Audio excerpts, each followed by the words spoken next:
I was just like looking at our voice chat, like, where is everybody? What's going on? We shouldn't have told him anything. Well, I guess it's not happening tonight. Nice. Love you guys too. No, I'm just kidding. Switching up my drink of choice tonight. I'm drinking a black cherry Truly. Oh, okay. And I have a grapefruit cardamom press. That's like a Truly. All right. Hazel, what are you drinking? I've got Jameson straight. Okay, and I've got, hold on. Water. He's got coffee. I have tap water. Kool-Aid? Oh. But I had coffee before. I'm hyped. I got vitamin B12. River water? Lake water? No. It's filtered, but... Swamp water. Swamp water. Yeah, we here in the swamp, we drink water differently. Gator fist.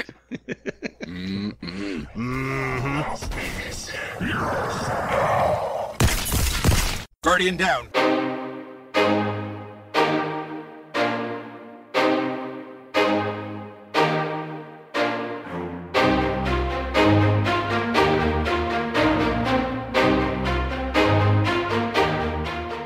Hey, what's up, everybody, and thanks for hanging out with us today. Welcome to episode 39 of Guardian Downcast. We're a couple of dads that talk about all things in the Destiny universe. We interview content creators and other folks in our community, to find out more about them. And finally, discuss other things in gaming and entertainment as well.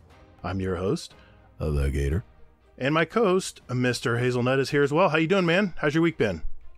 Doing all right. This is my first week working from home, so like I've been telling people, I feel like a moody teenager again. I only go into that room and come out to take a leak or get some food, and I go right back in. It's awesome. Just like work. Well, no, just like I'm 13 again. So. I got you. Yeah, I'm still moody, though, so that's a good thing. How's the fam? Everybody healthy? Everybody doing good?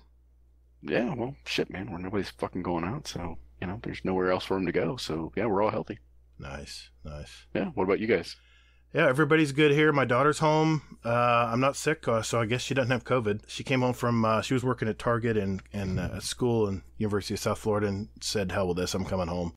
So she's been home for a week now, and it's pretty nice having her home. And she helped me set up Zoom today, so now I can get on the Zoom and talk with you guys and go through all the fun stuff. So yeah. I got that set up. 2019. I know. I did it.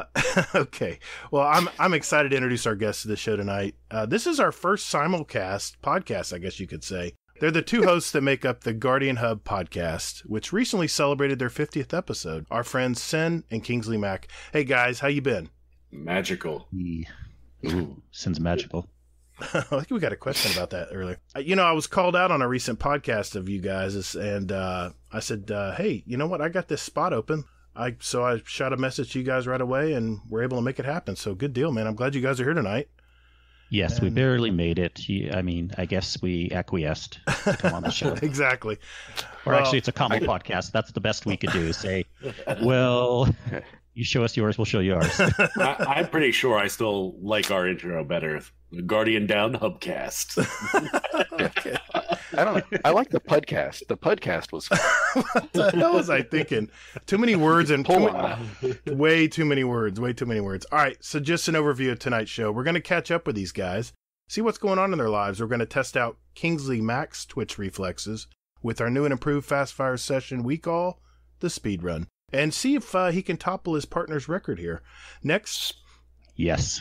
Spoiler alert. He won't. Okay, we'll see. Time will tell. Hazel, of course, is going to go over the TWAB for this week. With the new shelter and home situations we find ourselves in, I think it's more important than ever that we talk about, what we're watching at home and other games we're playing to get away from all this scary news out there. Don't watch the news, by the way.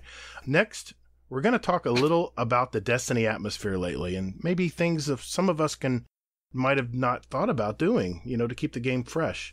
And finally, we'll answer our Twitter and Discord questions from both communities and add 2 songs each from everyone here for our Guardian Downcast playlist on Spotify and now iTunes.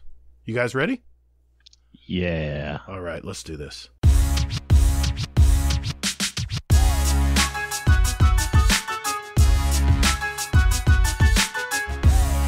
Right. We're all fucking up tonight. We're just. Hey, I said Gator and Hazel. Yeah, we're fine. We're just rolling with it.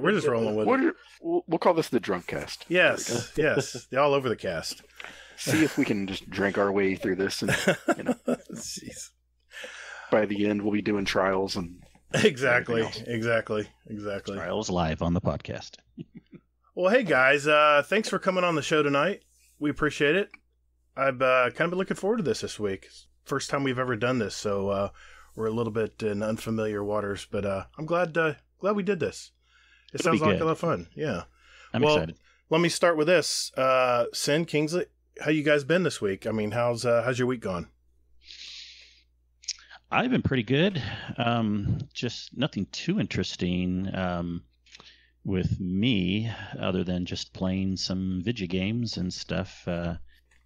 Trying to think. Nothing really. My job's just status quo right now, so I'm still mostly working from home. Nothing's really too different for me, and trying to stay sane. But I'm somewhat an introvert anyway, so it hasn't been too bad for me. Just staying home.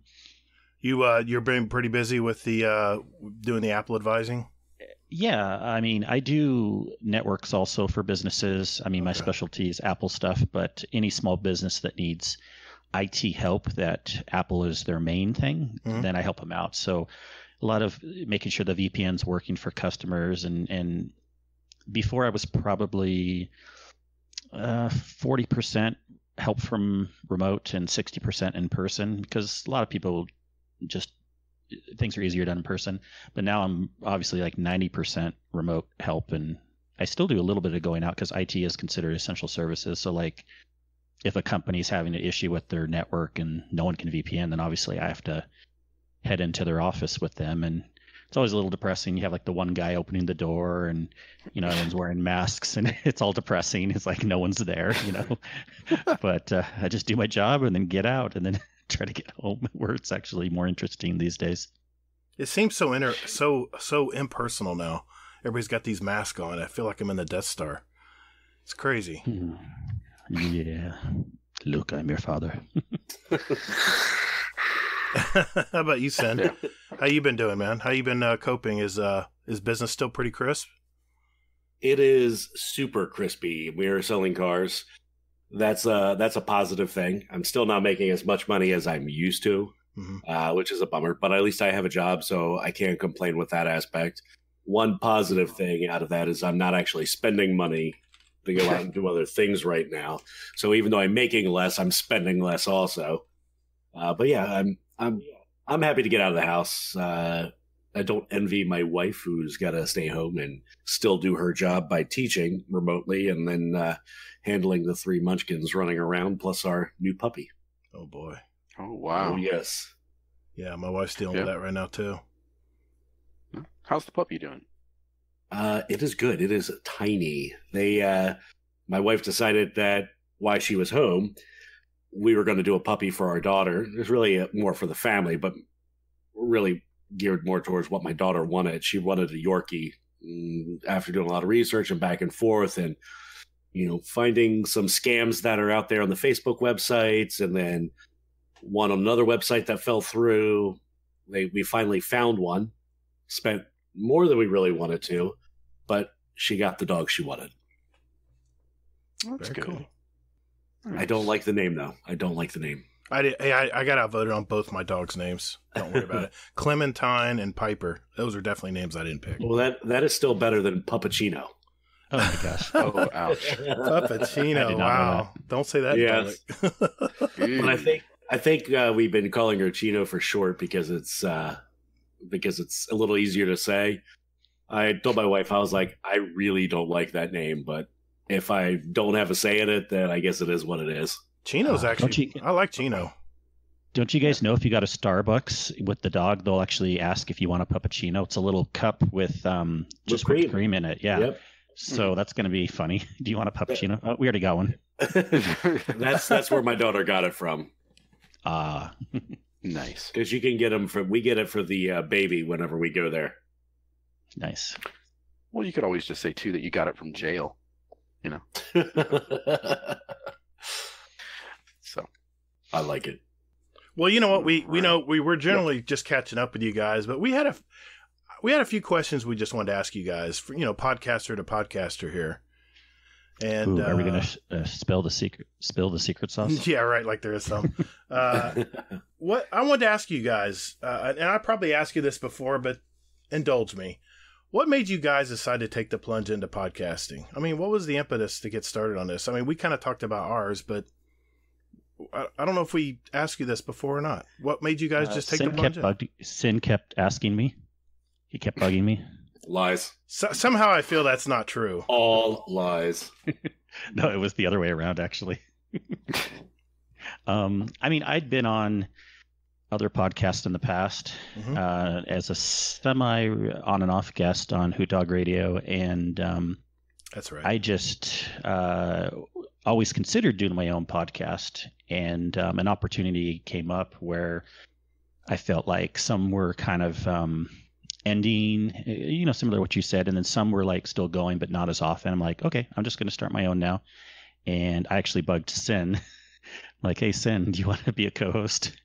And we just kind of talked about it on and off for a good month or so, and this will potentially blend into topics later on that we might talk about tonight. But I knew that I could somewhat keep a podcast going because I enjoyed playing the game even in the quote down times, the bad times. Right. So I figured I'd have plenty enough to talk about because I didn't want to start a podcast like a lot of people do and then not want to run it if there wasn't a lot to talk about or Destiny was doing bad. I wanted to be like forward thinking, like, okay, I know I'll still have stuff to somewhat talk about and do even in the quote bad times. So like, yep, I'm just going to start it, and just did it. It wasn't too big of a thought. I just made the decision one day, and I twisted Sin's arm.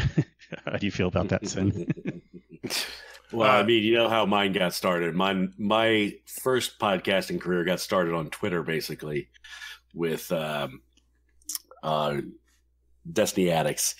And yeah, I happened to be available, and Kingsley was sliding secretly into those DMs. So secret you were ignoring me? No, you did talk to me. I try to be responsive, except for like now with my current job. I don't usually see much or do much with Discords or anything throughout the day, but I try to catch up when I can. Yeah, but that's basically it on that story, unless you had more specific questions about it. Nothing too interesting. Thank you for that. That's pretty cool. Guardian, we dig it. Yeah. So,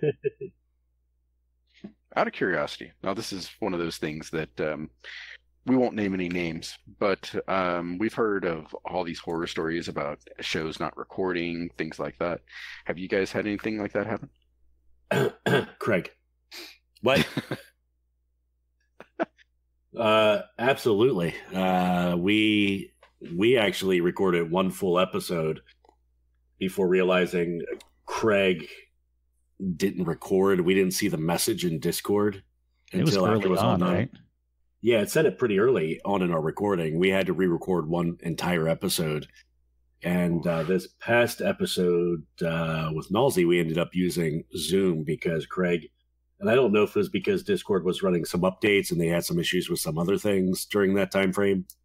But Craig kept joining the channel and bouncing, and it was sending multiple messages, and it wasn't capturing audio. So there are some glitches from time to time, but we only had one pain in the rear incident with having to re-record an entire episode. Yeah, we know now to look. If Craig throws any errors, be continuously looking for that and abort, or at least stop right away and start it going again. Exactly. I hear you, man. I hear you. Well, what do you guys think about all this podcasting stuff? I mean, is this something you guys see yourselves doing down the road for quite a while, or? Let's see. We're on episode 56. I think our contract only goes through 60. So no, you need to start at 150, like the Dad's Tales guys. 150, and we're done. We're out.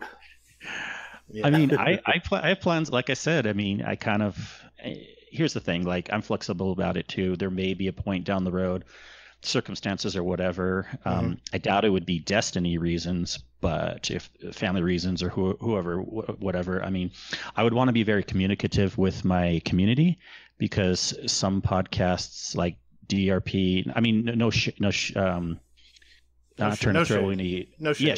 They are actually been pretty communicative lately, but I just want to be even like super communicative. Like, okay, if we're not able to record this week or this month, I'm going to let you guys know ahead of time. Right. And then we're going to do another episode in a month. And then if we get up to a month and we still can't do it, I put out another note. Sorry, we can't do it yet, but we'll plan again in another month or something. Continuously let people know what's going on, or let people know like, okay, we're just taking a break and here's the reason. I mean, you don't have to give like super big reasons, but whatever. I don't know. I just like to be communicative, but as of right now, I don't have any plans on stopping. Excellent. Yeah, man. I would agree with that. It is definitely tough.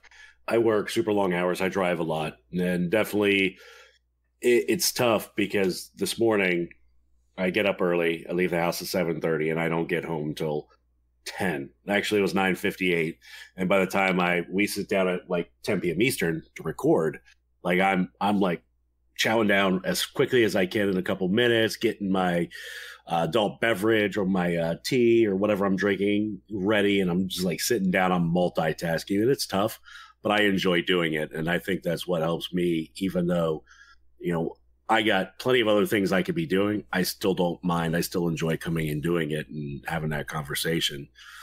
But I'd like to ask you, put it on the flip side, what about you all? What do you all think about podcasting? What made you all jump into it, and what about horror stories for you all? Hazel, you want to start out? Sure. Like, I got all of them. So, well, for me, it was like something that Easy and I had kind of talked about, like really, really vaguely, just like, hey, you like Destiny, I like Destiny, that kind of thing. And it was something that I never really cashed in on. So when Gator goes, well, it was when the Dad Sales guys were ending the first time, I think. And AMP also. Yeah, and AMP. And they put out there, like, who would you like to see? Like, take up the reins or something like that. And a couple people said Gator and myself. Mm-hmm. And I think Skull started one of those. Yeah, I think Skull and Jaren 420. Yeah, that's right. Yeah. And a couple other people too. And it made me feel kind of special that somebody thought of me in that way, that they'd want to like actually sit and fucking listen to me. So I never really thought about that. But then it just sort of happened when Gator said, hey, let's do this. And he's like, can you think of anybody else that wants to do it? And the first person that came to mind was Easy, because we'd already talked about it before. So, yeah. Yeah. And so you're saying Easy was an easy decision? The easiest of decision. Love it. Love it. Miss you, Easy. We miss you, buddy. Yeah, for sure. Yeah, it was, I listened to Dad's Tales from day one. Now, I came across their podcast, I think on episode, 50 or 60. And I love these guys so much. I went all the way back in their back catalog, and just to get to know them.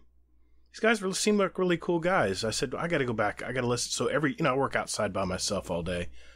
So all I have is time, to listen to podcasts all day. So I went back to episode 1 when it was Dad's Tales from the Tower, their very first episode. And from then I just started learning more and more about these guys. And I think we've interviewed 3 of the 4 of them. No, 4 of the 5 of them, right? We've interviewed Boost. We've interviewed JC Jesse. We just interviewed recently Stu Gotts. We interviewed Rocker Dude. He was one of the early members. Yeah, we just have to. Rocker Dude. So Broke Reaver, it's your turn, buddy. Baroque. Yep. Get a hold of us, buddy. I know you've been busy with fatherhood. That's why we've kind of not really pushed real hard lately. But we do want to have them all on eventually. And hear called outs. Yes, and hear their stories. Go. And I don't know. It's and then Jay. I adore Jay. Yeah. He when he came on our podcast, it was very early, and he was really honest and upfront with us and told us a lot about his life. I mean, I was almost in tears, man. It was amazing. This guy was sharing this with us. And when he ended AMP, and he had at the second half of his podcast was gold. And when he quit doing that, I was like, you know what? I can't let this end. I love this idea where we're talking to community members, maybe not streamers and super popular, people with, 1 million followers and stuff. We want to talk about our people that we game with every day. And that just kind of, just a light bulb went off, and I said, I got to do this. I know nothing about podcasting, but let's try it. And now nobody can shut me up. So that's the way it works. Hey, I got one more question before we move on here. No, okay. Wait. The other question was, are there any stories about snafus or anything like that? I believe, Gator, we have one of those. What? I don't remember this. I believe it was with a Mr. Oh, now is it coming back to you? Yeah, it was Xanafan 711 was on our show, and it was our shortest show yet. It was like an hour and 20 minutes. And the reason is because I think we were talking about Destiny. It was our Destiny topic we were talking about how we liked it and stuff. And I looked over at OBS and it said, would you like to start recording? I'm like, uh-oh.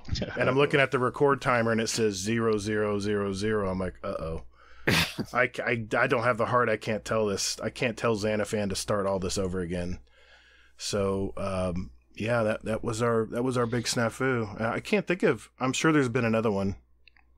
I can't think of. Yeah, man. I still love that though, because my wife, I'll never forget it. She looks at me and she listens to our podcast. Uh-huh. She's like, "Oh my God, it's your shortest show ever." She's like, "Did you guys figure it out?" Nope. That would be a negative, Ghost Rider. Yeah.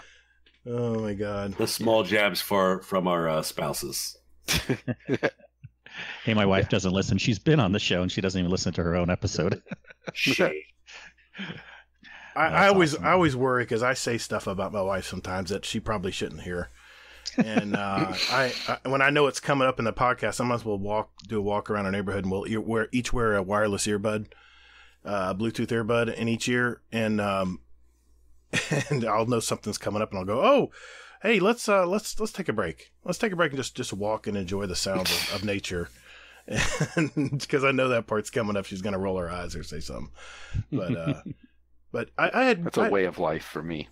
Yeah, I know what you mean, man. I do. But your wife seems really cool. I mean, her questions that she sends into the podcast are right on point. So, I had one question left. I don't know, Hazel, if you had any other questions for him, but with all this Corona beer thing going on, have you guys? I like Corona beer.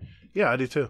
As your attitudes approaches to how you podcast, is it skewed anything for you as far as how you do things, or is it pretty much status quo? Well, I mean, we did recently do a live Zoom recorded podcast with the community, so that was pretty cool. Yes. That was nice. I like that. Yeah, and it was a lot of fun for people that were in it, kind of like seeing each other. Also, it's like a Twitch on steroids, where everyone can see everyone, because it's a Zoom meeting, and we recorded the audio so people can listen to it in podcast format afterwards. I mean, kind of another way to answer the question is I do worry a little bit that podcast listening is going down in general. I heard some stats. It's not as bad as we might think, but the guy who created Overcast, which is a podcast app that I really like, and he has his own podcast too. But he has stats from people that use his app, and he said that listening it is down a little bit on weekdays, but not as much as he was expecting.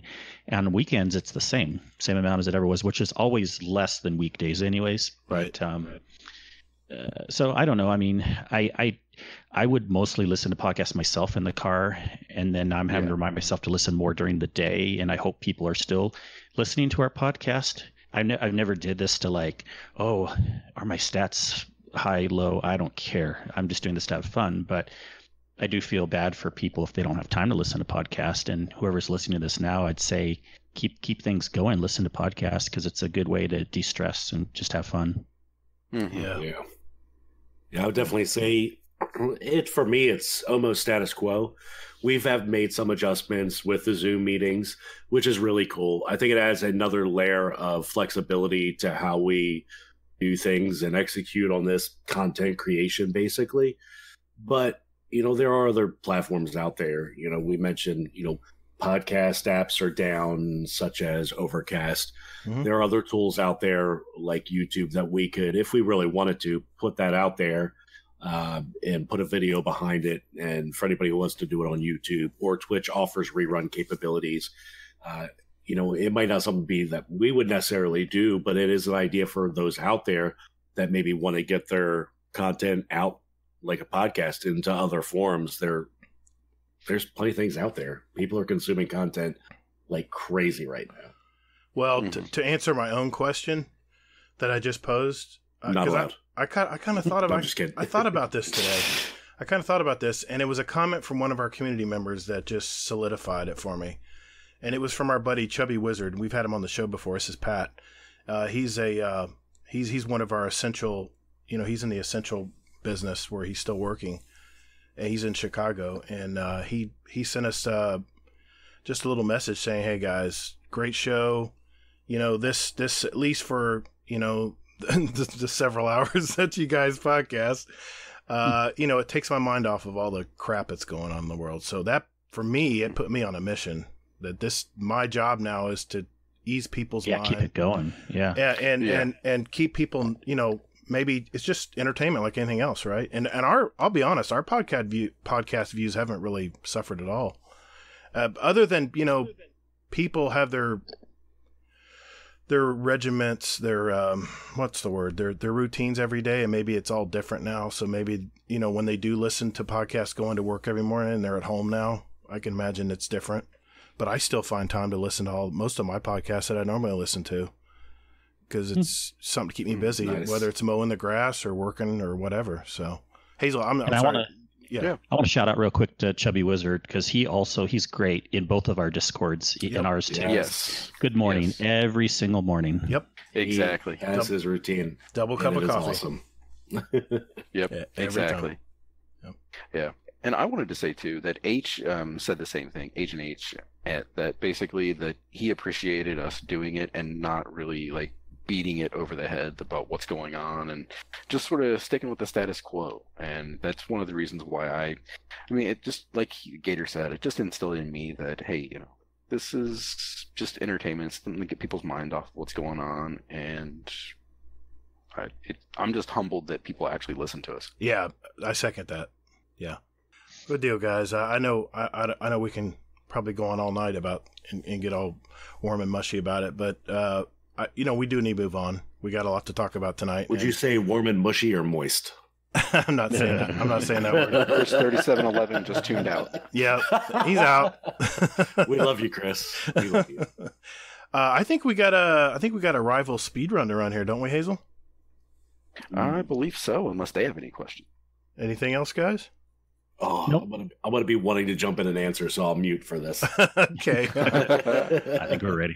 Then not for you guys, but we'll be right back. Call the Praxic Order, call the Thanatonauts, the Jinsen Scribes, call everyone so they can witness you. All right, boys and girls, it's that time of the week. It is called the Speed Run. This is where we have a database of over 125 randomly asked questions, and Kingsley tonight will be taking the test. He has 60 seconds to answer as many as he can. These are short 1- or 2-word answers, and we're going to keep track of how many questions were answered by each of our guests in each episode. The questions are randomly asked, so no one can memorize the order, and, answer quickly, whatever comes to mind. At the end of the year, the guest with the most questions answered will win a cool prize. Like I mentioned, Sin is the leader currently at 26 questions answered in 60 seconds. And I'm going to ask the questions randomly from our list. Hazel is our timekeeper and quality control expert. In the event of a questionable answer, content-wise, Hazel's decision will be final. Kingsley, you ready to do this, man? Yeah, and hopefully you ask him quickly. I'm going to ask him. I'm ready. As soon as you answer him, I'm going to ask him. Wow, Kingsley. Ready. Talk about small jabs. Boy, he is. How about shade? Hazel, he has brought his game, man. I think he's been practicing. I think he went back and listened to our old stuff. And he's like, all right, I know that one. I know that one. He's writing them all down. Mm-hmm. He's going to be like, he's going to ask Vader, or he's going to go Yoda. Uh-huh. Kingsley, just to put it in context, you have to have an answer out basically every 2.3 seconds. Yeah, no pressure, I'm not Kingsley. worrying about that. I'm just going fast. We'll see how it goes. All right. Just remember, they're not going to be the same questions. So Yeah, it's all good. Yeah. all right, let's do it, Hazel. Here we go. 3, 2, 1. Rock, paper, or scissors? Scissors. Fishing or hunting? Hunting. Sunset or sunrise? Sunset. Pulse, scout, or auto rifle? Auto rifle. If you had to pick first or third person games, which one? First. What is your favorite summer activity? Swimming. Winter or summer Olympics? Summer Olympics. Coke or Pepsi? Pepsi. What is your favorite Halloween costume? Dracula. Do you have a tattoo? No. Cars or motorcycles? Cars. What is your spirit animal? Dog. Paper or plastic? Paper. Taken King or Forsaken? Taken King. Coffee or tea? Coffee. Cave or treehouse? Treehouse. Cake or pie? Cake. Ikora, Cade, or Zavala? Ikora. Do you believe in Ghost? No. DC or Marvel? DC. Void, Solar, or Arc? Void. Sweet or savory? Savory. Pen or pencil? Pencil. Favorite ice cream flavor? Chocolate. Gold or silver? Gold. Drifter, evil, yes or no? No. Are you afraid of Time. heights? Yes. That's your call, Hazel. That's your If I remember correctly, you didn't get the whole question out. It depends And on I how did- many I have, so He was going fast. I'm pretty sure he took my advice, just spit out the first thing. hey, and okay, guys, I'll be totally honest. They were pretty much all legit. I wasn't like just goofing around and throwing out fake answers. No, I don't think. No, I think. No, I think it's definitely not your spirit animal. I think Were you Doug? I think you listened Actually, to the these questions. days more so it is.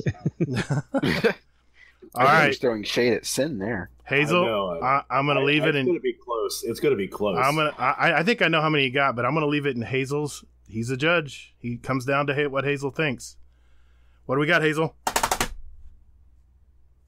26. Damn, I knew it. Oh. I knew it. You know what? I don't think it could have happened any better, Hazel. I think this is the way it needed to happen. I guess I'll accept that.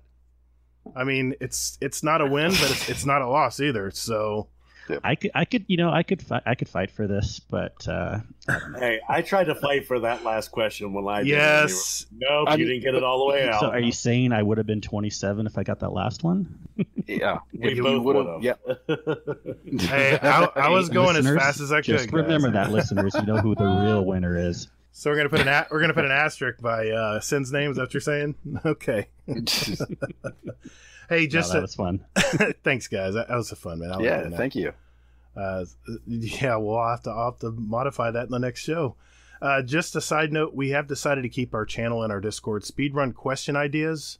So if you have any questions that are, 1 or 2 word answers or quick, something comes to mind, add it in there, and we'll be sure to pin it for next season's show. Thanks, guys. I appreciate you doing that. That was a lot of fun.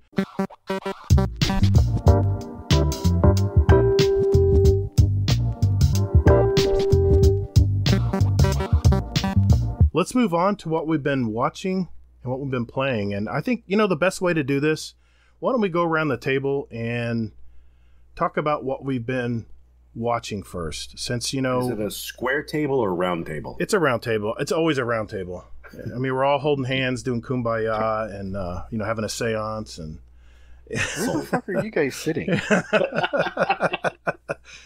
you know Hazel, what? eat the kids' table. Hey, I guess so. Hazel's I'm on eating the crayons. Hazel's on the Fisher Price table.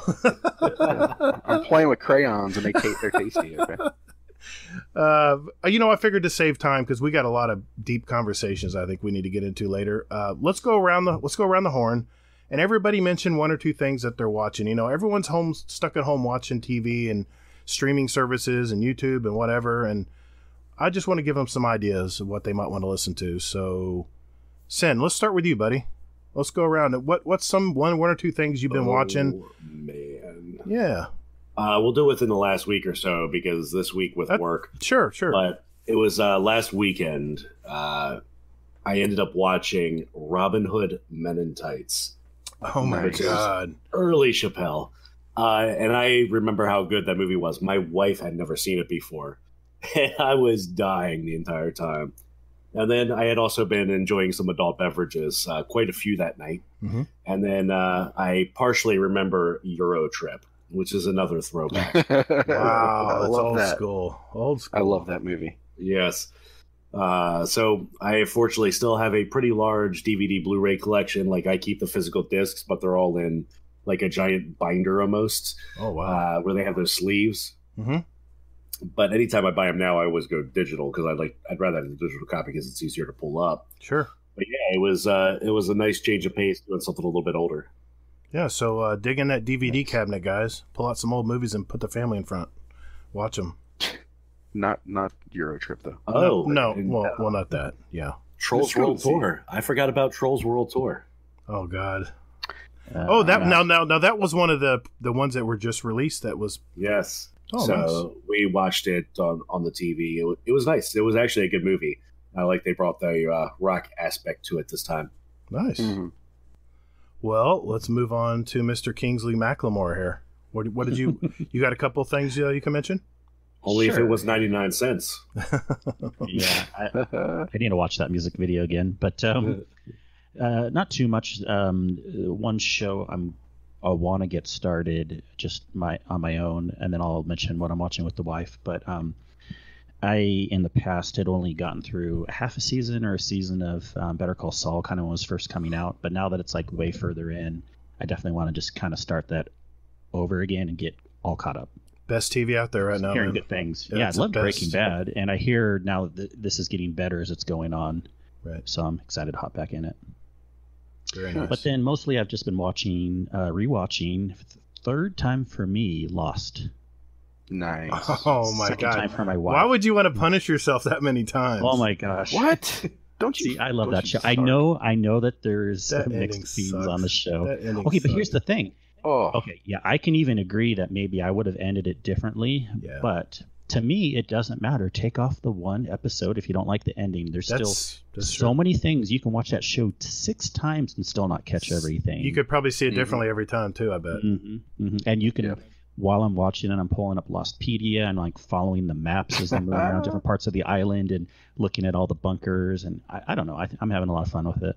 That You is know, I want to definitely- say I'm probably on an island because I've never seen it. Ooh, please check it out soon. You got to definitely it see is it. very good. It's Yeah. very good. And I didn't Problem is mind there's the ending. So much content. So much Right. content to keep up with. It's a lot. Can we even? Should we say spoiler, or can I give an opinion on what I think of the ending? I think we're past spoiler guess so. territory because it's years past. Okay, I won't tell exactly what happened, but see, No, go for it's it, kind of one of because those I'll endings forget. where, like, like everything that happened, it almost didn't matter, right? Because it's like one of those. Oh, this is actually what was going on, and it's just ending this way. With him supposedly they're in purgatory or whatever. But I didn't mind that so much, but because you can still say, okay, and if you believe in that type of stuff, whatever, like, okay, they're in this purgatory, and it's still quite an adventure of them trying to figure things out and all the different crazy scenarios that they're going through. So to me, I still enjoyed the show overall, even with that ending, but I could totally understand why some people hated it. I was just let down. The ending let me down. Oh. But I had maybe, you know what? Maybe my view of how it should have happened. It's all expectations. That's all it is. But it didn't meet my expectations or didn't match my expectations. This show was definitely more about the journey for me than the I very agree. ending. I totally agree there. Yeah. Yeah. But that's basically it right now. Yeah. Yeah, I would definitely agree, Kingsley, that show is fantastic. I remember, like, I was working at the time at a place, and we would do our entire job in about the first 2 hours of the day, and we'd spend the next 6 hours researching Lost, like quantum theory and any other thing that they mentioned, just to find some little nugget that could give us an idea about what the hell was going on. Yeah, especially being in the middle of it too, and I did watch it kind of like live as it was going along when it first came out. It's so frustrating at the ends of seasons. You had to wait to. Oh man, it's so nice that we can have this world today where we can just rewatch shows in a big binge. Yeah, exactly. Lost was way ahead of its time back then. Mm-hmm. Yeah. Oh yeah. Definitely the way things came out. It definitely influenced how things come out today. Yeah. Mhm. All right, Hazel, what about you, man? Got a couple things?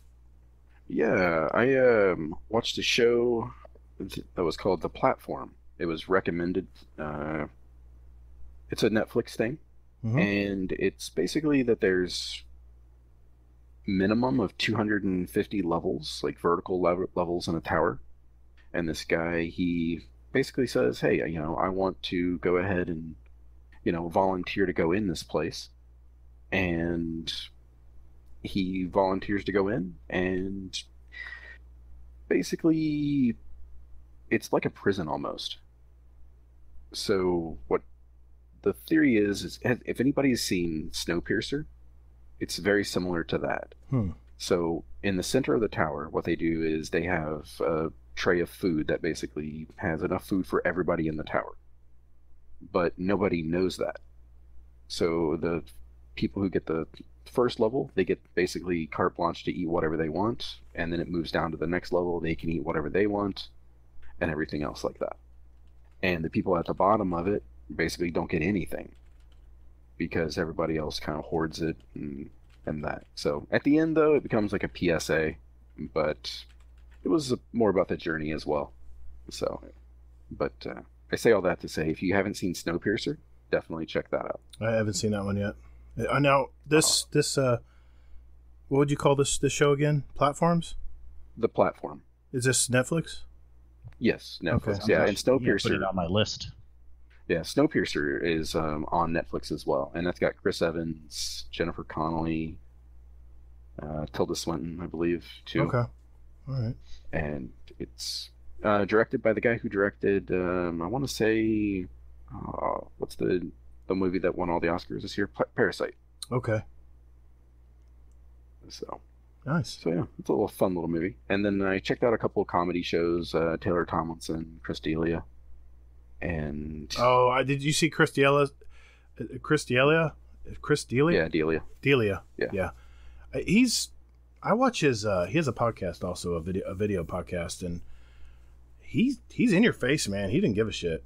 I mean, he really doesn't. Flips you off and everything. It's like whatever.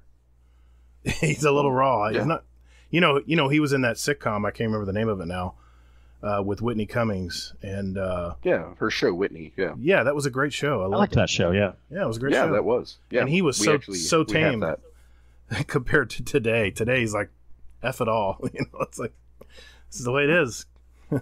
Yeah. Yep. And then besides that, the Mm-hmm. only other thing that I started was because of peer pressure amongst everyone. I started the damn Tiger King. Oh, what'd you think? So I'm only one episode in, but my wife asked me about it, and what I told her is, I'm like, it's the trashiest, most well-made show ever. Well, I heard somebody say it was basically that trash, like Game of Thrones style. 30 said it last week. I'll never forget it. He said it was a trailer trash Game of Thrones. That's where I heard it. It was classic podcast. Yes, classic. Yeah, but it's very well done, though. It is. The thing that got me is they actually put time and effort into this thing to making it pretty good. Well, after episode 3, you let me know. Because up to episode 3 is I liked up to episode 3. After that, it went off the rails for me, at least. I don't know. Oh well, I can see that. Yeah, and it was like there's gonna be a second one. Pass. I've had my fill. Yeah. Well, good. I'm glad you're starting it, man. Well, I guess I don't know if I'm glad, but I'll watch. I'm surprised your wife isn't watching it with you. Oh, she has no interest in it. Oh wow. Okay. Like negative interest. All right. Well, since you didn't mention it, I have to mention it, and that is Westworld 3. I told you it was a Matrix. I have not watched any of the third season yet. I'm saying very vague terms because I don't want to give it away. Matrix is not very vague. That seems pretty direct. No, it's you don't know the context of how I'm stating it. How do you not think it is, Hazel? You're out of your mind. She's letting people out of their cages. That's what she said. I know. We don't want to spoil. I'm just going to be quiet. This is another show I want to catch up on, so I'll get my opinion within the next couple of weeks. It's getting crazy, man. It's getting really crazy, and I think it's fantastic. It's a great show. It's a great show, yeah. and I think honestly, I love what they're doing. I think season 2 was kind of May for me, but the first season obviously took me back to the movies I used to watch as a kid. Yeah. But this third season is just totally different. It's like, all right, we got to ramp this up, fellas. And they did. Oh, yeah. They definitely have. It's bonkers, man. I think was it you and I when we were talking last? I think I have screenshots. Future World was the name of the movie, and there was an actual Westworld movie. I talked about them.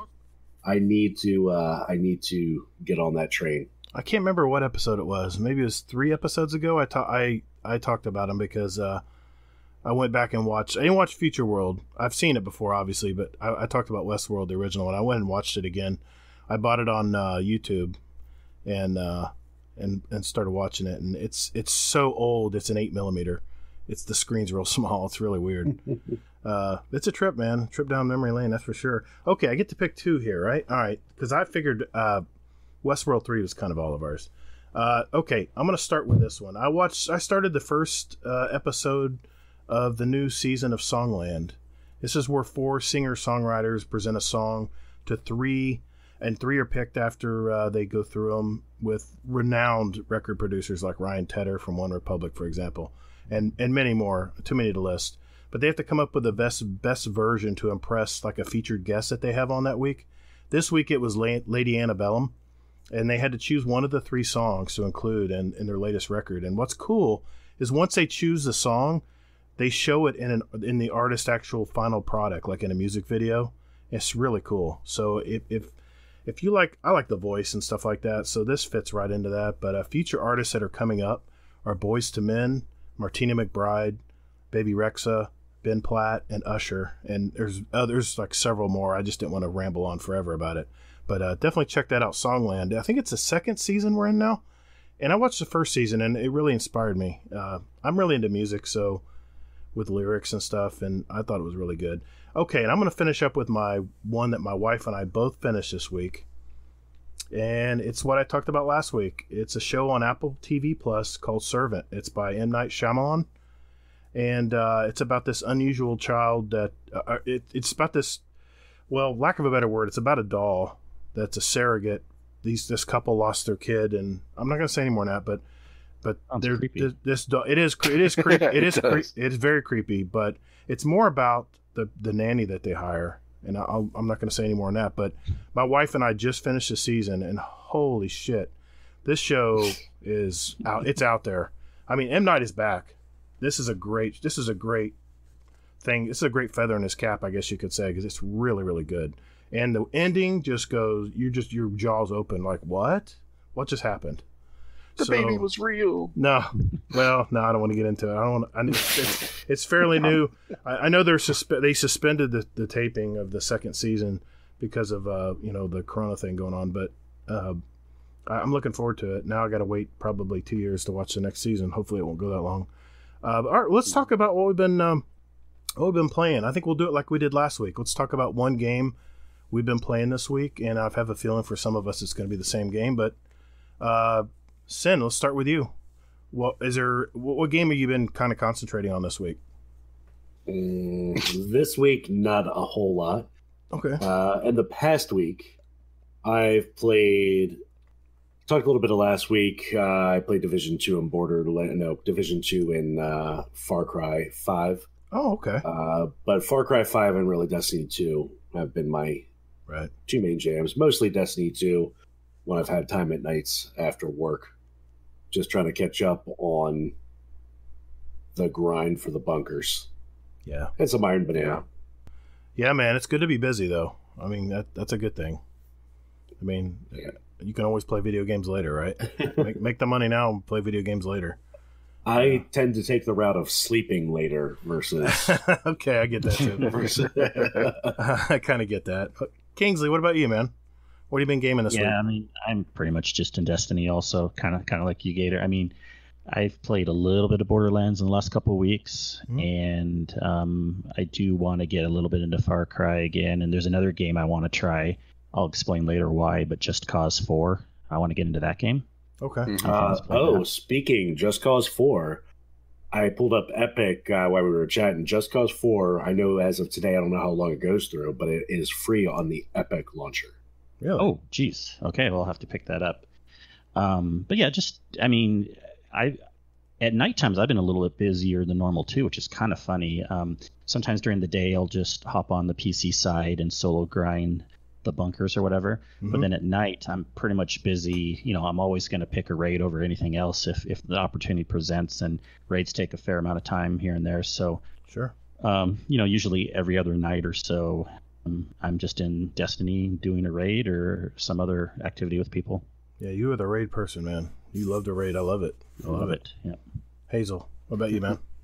So I've got my towers all leveled up with Destiny. Nice. And I've had that since last week, actually, since they opened the IO one. So I've got all 3 leveled up all the way. I've got like 1,000 more Warmind bits. So I'm really not focusing too much on Destiny.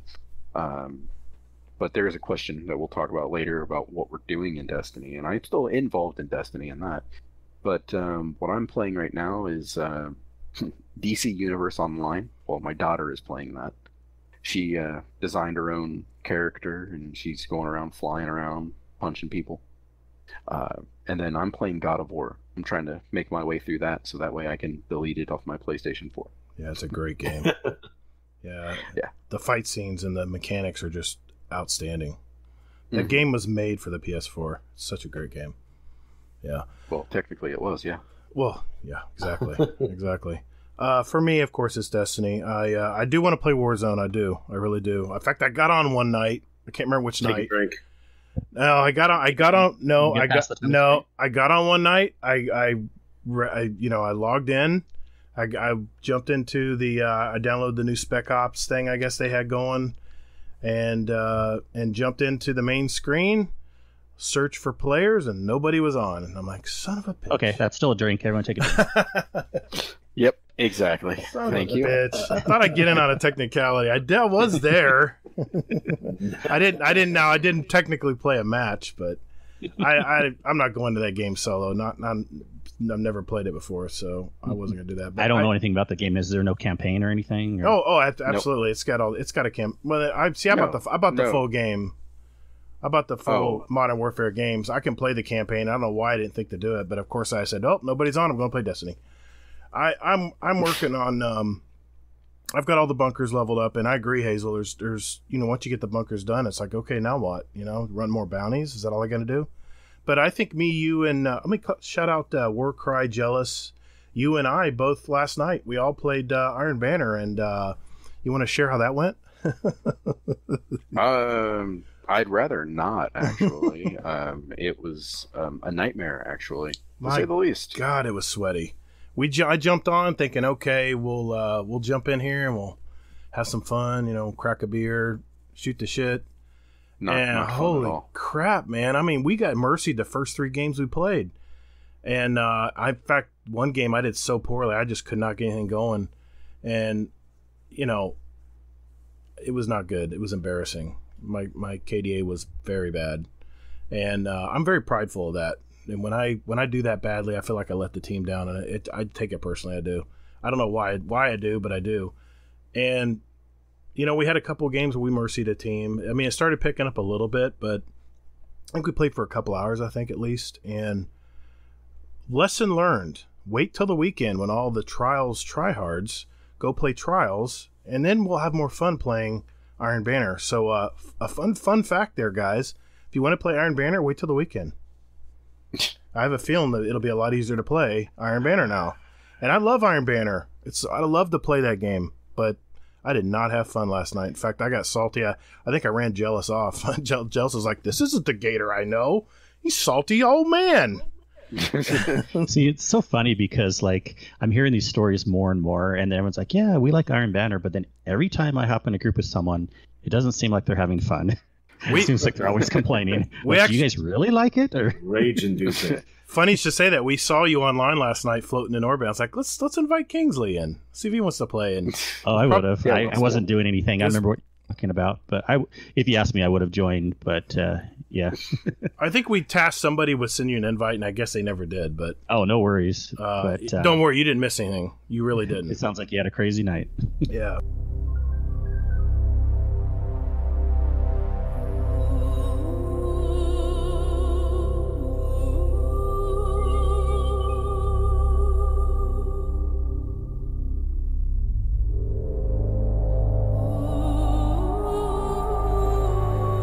All right. This week at Bungie, what do we got, Hazel? All right. So, besides the main topic there, heads up about the Guardian's Heart update. They made $450,000. Wow, that's a lot of money. At the time of this. So they had, I think, $350,000 in the first hour. Wow. Oh. So, yeah, good stuff. Something else here before the main topic again is problem children. And it states here people that use Telesto, people that use Winter's Guile, and people that use Wormgod's Caress are problem children. Kingsley. Oh, wait. Sorry. They didn't Sorry. say Telesto. Yeah, they did actually. Yeah, but they didn't say anything about it, though. But that worries me that it's on the radar. Well, actually, there is another bug with Telesto. I saw an video from what's his name? Cheese Forever. Yeah, Cheese Forever. Wow, yep. That's great. Yep. But in my heart, they didn't say it. Yeah, I believe that. Anyway, you problem children. So, key thing here that I want to call out that I never really do, but upcoming resolved issues with the April 21st update. Word of Dawn is actually going to correctly generate orbs of light for those titans out there. Great job. Fully upgrading any bunker will now unlock the associated Warmine security triumph. So I guess there was a bug with that. The one that I wanted to mention more than anything else was... There it is. Friends listed in the player's roster should no longer show up as black nameplates with 0 power. Thank God. Because that's just Hallelujah. That's just annoying. Kingsley likes to call it the virus. It's so bad. It's so bad. Yeah. See, that should be contagious, It should, spread out from there. But for anybody that doesn't know, Winter's Guile, Wormgod Caress, I believe that those two have been disabled, and Fellwinter is still disabled as well. And probably Telesto will be getting disabled shortly. Shut your mouth. See, Gator, you have to get in a raid quickly, because Telesto is really good the first half of a Garden raid. It's a great ad clear. Yeah. I don't use it at any point in the Garden raid, so you don't really need it. Well, you don't have to, but it makes it easier, especially on those Void Minotaur. I've got a lot of fusion rifles, so I'll live if it gets disabled. I'll live. Please don't disable it. Don't. If we don't think about it, maybe they won't. I'm hoping they disable it. I knew you'd say that. Just to make Gator have to use something else. I've already been using something else, buddy. Don't worry about it. I just use it in PvE. I don't use it in PvP. All right. But the main topic of the TWAB is Guardian games. Yay! Sure, of course. Puppy power. So with Guardian games, they released a very lackluster trailer for it that really did nothing besides showcase the lovely hunter cloak that they basically will be giving out to hunters for this. So that's my big takeaway from it. But for everybody else, the main thing with this is each class is going to be competing, and now apparently there are, I guess, a shit ton of hunters, and with those hunters, they are going to sort of be at a little bit of a disadvantage because warlocks are going to get a little bit of a buff with their challenges that they're going to be doing. I'm putting that with air quotes there for anybody who can't see that. Mm-hmm. And because challenges, we all know, are the cursed B words. So, and then Titans will be getting a bigger buff because there's fewer Titans, apparently. So, apparently crayons kill if you eat the wrong ones. Then... Oh, man. Kingsley's just waiting to say something. I can just tell. Spoken like a true Titan. All right. So, those daily challenges will be coming from Eva and Zavala. And the event begins April 21st and it ends on May 12th. The coolest part about all of this to me is simply, well, actually, there's two cool parts for me. Maybe a third, possibly, if you count the exotic heavy machine gun that will be available as well. Mm-hmm. But each of the class items for each week, I believe, will change color from copper to silver to gold if they're in the lead. So that's very cool. And then the coolest part about all this is whoever wins it will have a little bit of a, I guess, a statue or something along those lines for the rest of the year in the tower. That's pretty cool. I like that. Yeah. That will be pretty cool. Thank God I play all three classes. I mean, well, main Warlock. Yeah. You get a shitty bond that changes color that nobody will notice. So yeah, good for you. But otherwise, but that hunter cloak does look fantastic, and anybody who says differently is wrong. It looks like they put a lot of work. They put a lot of work into this. It looks really nice. This isn't it isn't a reskin. It's totally new. I like that. I give them respect for that. So far, it's not a reskin because we don't know anything about it. But from what I see, it looks good. Yeah. Yeah, I'm really hoping though that that they really do something more than what was shown in the trailer, because that trailer was not. I'm a little worried. Now, I'm excited that they said there'll be daily things, but what's the daily things going to be? Just the same old boring run lost sectors, run strikes, you know? And then also there's a rumor, I don't know if you heard about, we'll be going back into the spring forest. Yeah, exactly. Yep. Are we really? I saw that. Yeah. That's the reason why I was hesitant to say about the reskin piece. I take back my comment.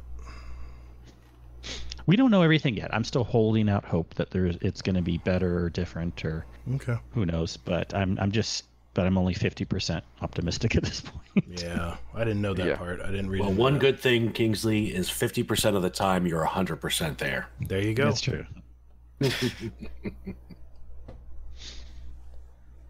Maybe we'll just grind for that weapon and then be done. Sorry. Yeah, we've been there before, right? Yeah. So, but that's about it. So, anybody else have any thoughts about anything there?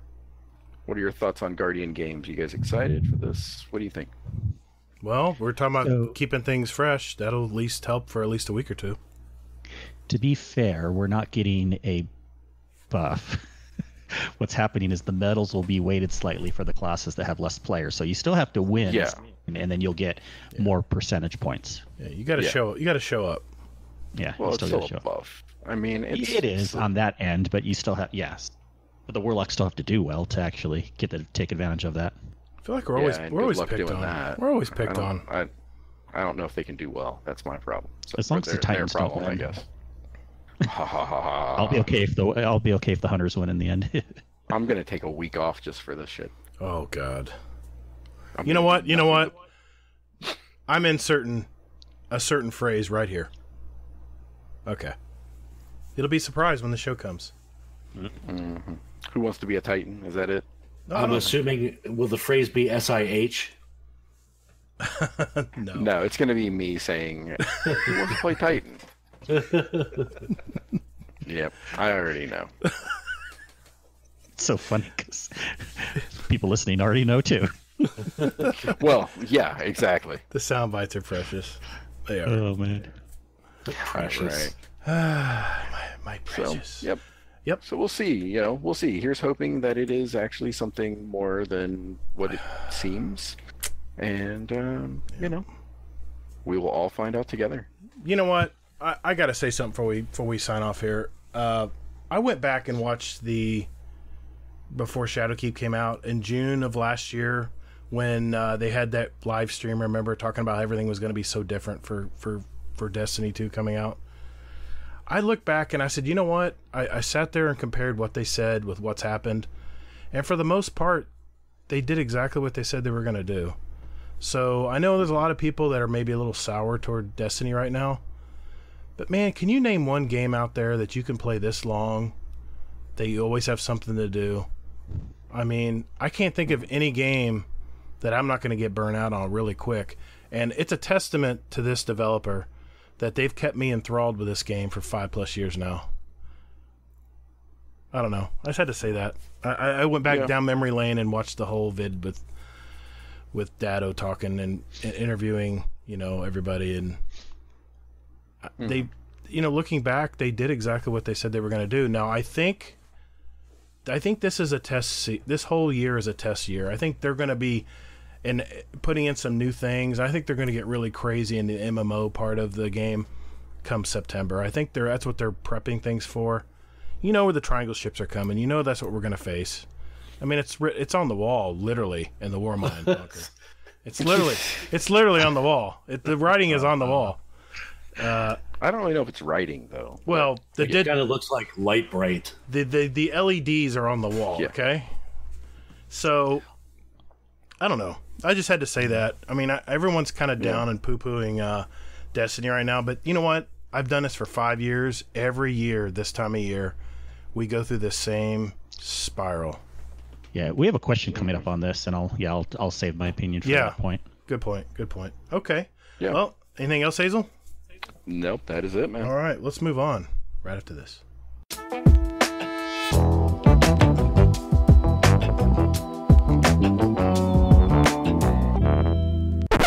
Wait a minute, didn't Kingsley? Didn't you have a question about something on last week's podcast before we start with this? Oh yeah, I forgot to ask that. I mean, it's kind of back on our previous topic. That's all right. That's beauty of editing. Beauty of editing. Okay. Yes. So Gator, like you guys were mentioning last week, and by the way, anyone who's just listening from Guardian Hub, be sure to check out last week's episode on Guardian Down podcast. Great guests, starting gaming and Sergeant McCluskey. But yeah, the topic on with everything going on and movie theater, watching potentially new movies at home. It was a really interesting discussion. I felt a lot very similar to what you were saying, Gator, what 30 and Gaming was saying. And some is even like news has changed since last talking. I think it was 30 was saying like, Disney's going to be growing. The funny thing is I saw on the news the other day that Netflix now has bigger valuation than Disney.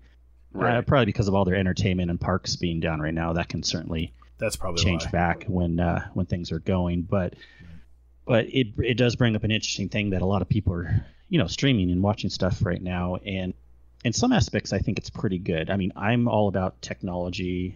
And, the topic was, is it worth watching these new movies at home, or are we going to be sad about movie theaters, what may or may not change down the road?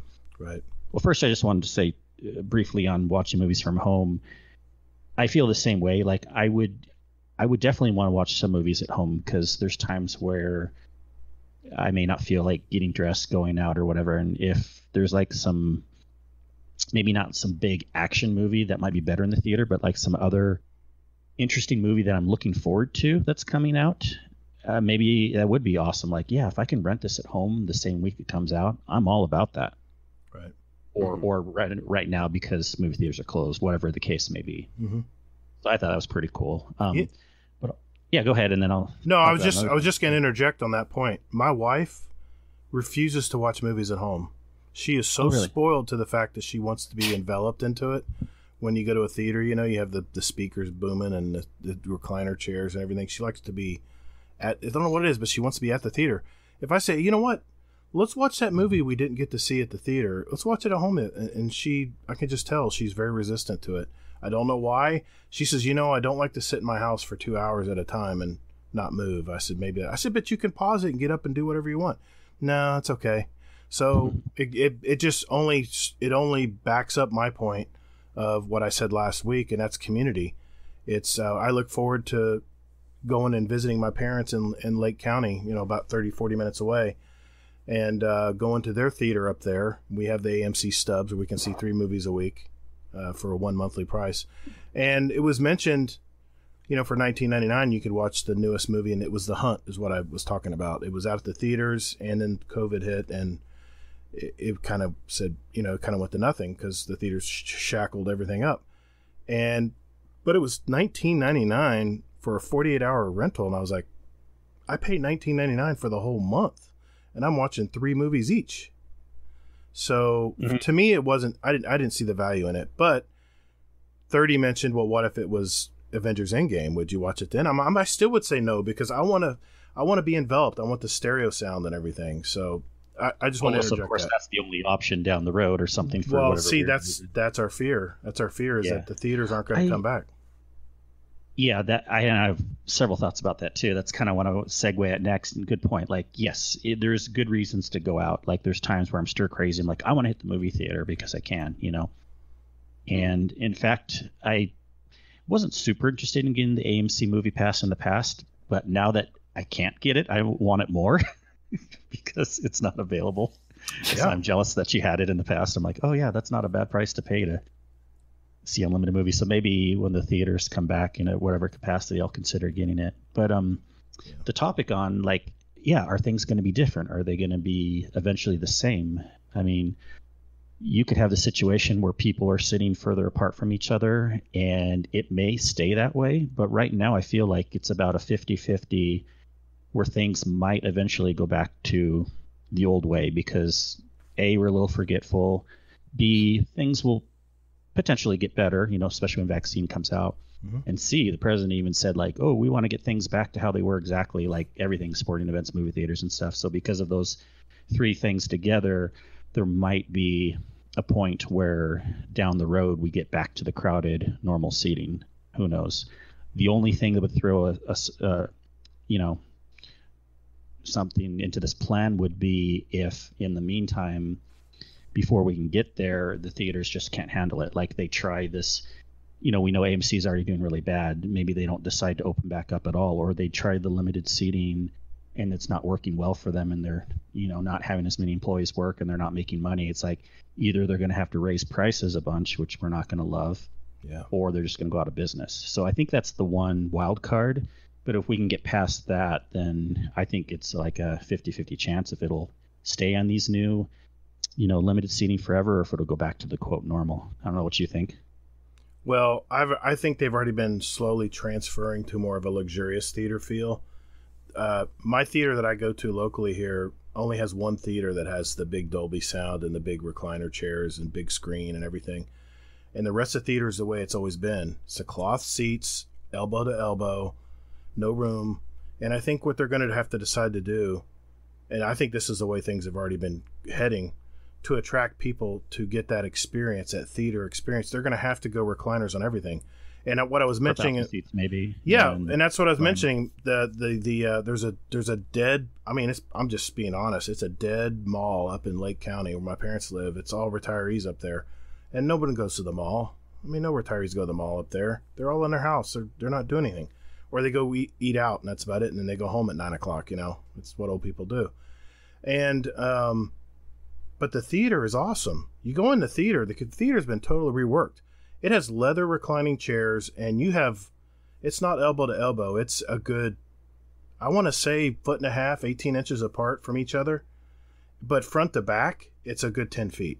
I mean, it literally feels, when you walk in there, it literally feels like it's a cluster of chairs in a big living room. And our AMC is like that too, actually. Our AMC is not like the big megaplexes in California I was used to growing up, 30 screens. Our AMC also took over an old theater and made this luxury seats. And maybe maybe they can keep it going again. People will consider that enough social distancing, blah, blah, blah, or whatever. So I think because, they're getting the bailout, I think they'll survive this situation we're in now. But I think it's going to change things permanently down the road. And like 30 and Still Gaming said last week, Disney could make the call to not put any of their movies out there in the theaters, and they're going to be in trouble. The AMC is going to be in a pickle. So we'll have to see how it turns out, I guess. We'll see. Yeah, I still think there's at least maybe sports arenas and stuff, even though they may start off less capacity first. I still think year or two down the road, there's always the chance they'll slowly bring back more and more seating, squishing people together, because it'll be the way it is. Well, like our guest said last week, people tend to forget about things and go back to the way they were. So it's an interesting topic. Yeah, thanks for letting me talk about that.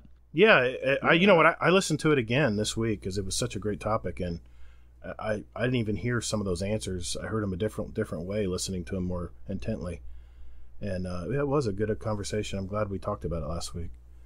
Hazel, anything to add before we move on? No. It's just an interesting time, and we'll have to see how it goes. Yeah. What about you, Sen? Anything? Any thoughts? Sen's drunk. No, not yet. Swallow the beer. I mean, Honestly, I think with everything going to more digital, I think the movie theaters are definitely in trouble. Yeah. We have a brew, not a brew house, but the one where you can eat, the ones you can eat in. Yes, and those are kind of cool. Like something like that. You know, they don't have as many seats as like I would say a normal theater, which is nice. Something like that sticking around, I think, could survive because they're like a combo podcast. Right. They have the best of both worlds in one thing: food and movie, right, and drink. So well said. Well, good deal, guys. Appreciate that.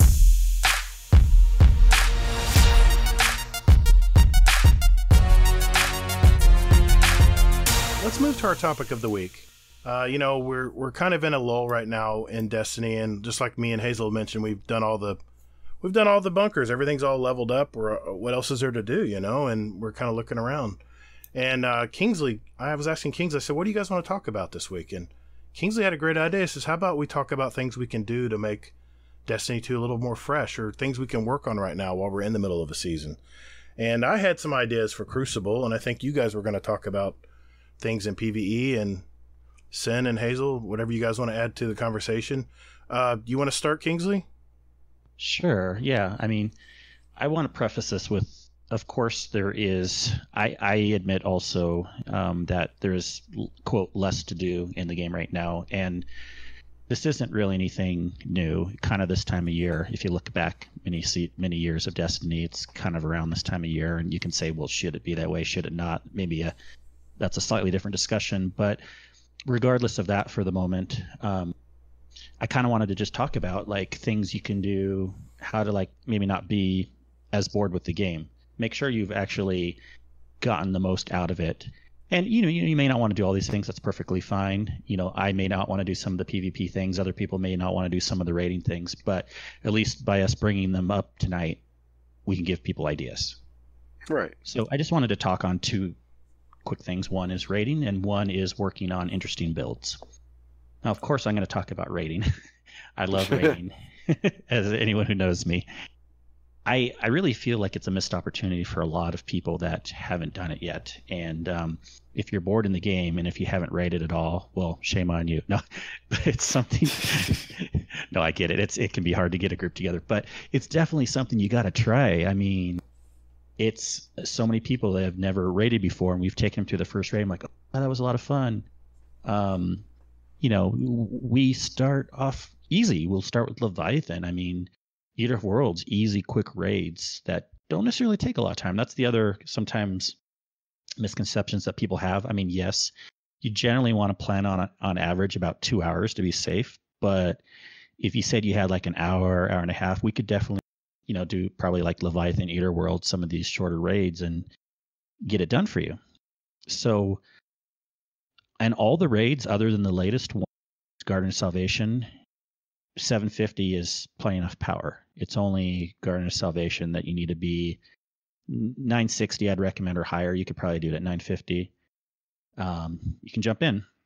All our Discords, Guardian Down, Guardian Hub, we have great ways to meet up with players if you don't know who you would want to pick from. I mean, definitely try to hit up the Discords first. You don't need to like LFG it and worry about finding some weirdo. Yeah, toxicity and everything like that.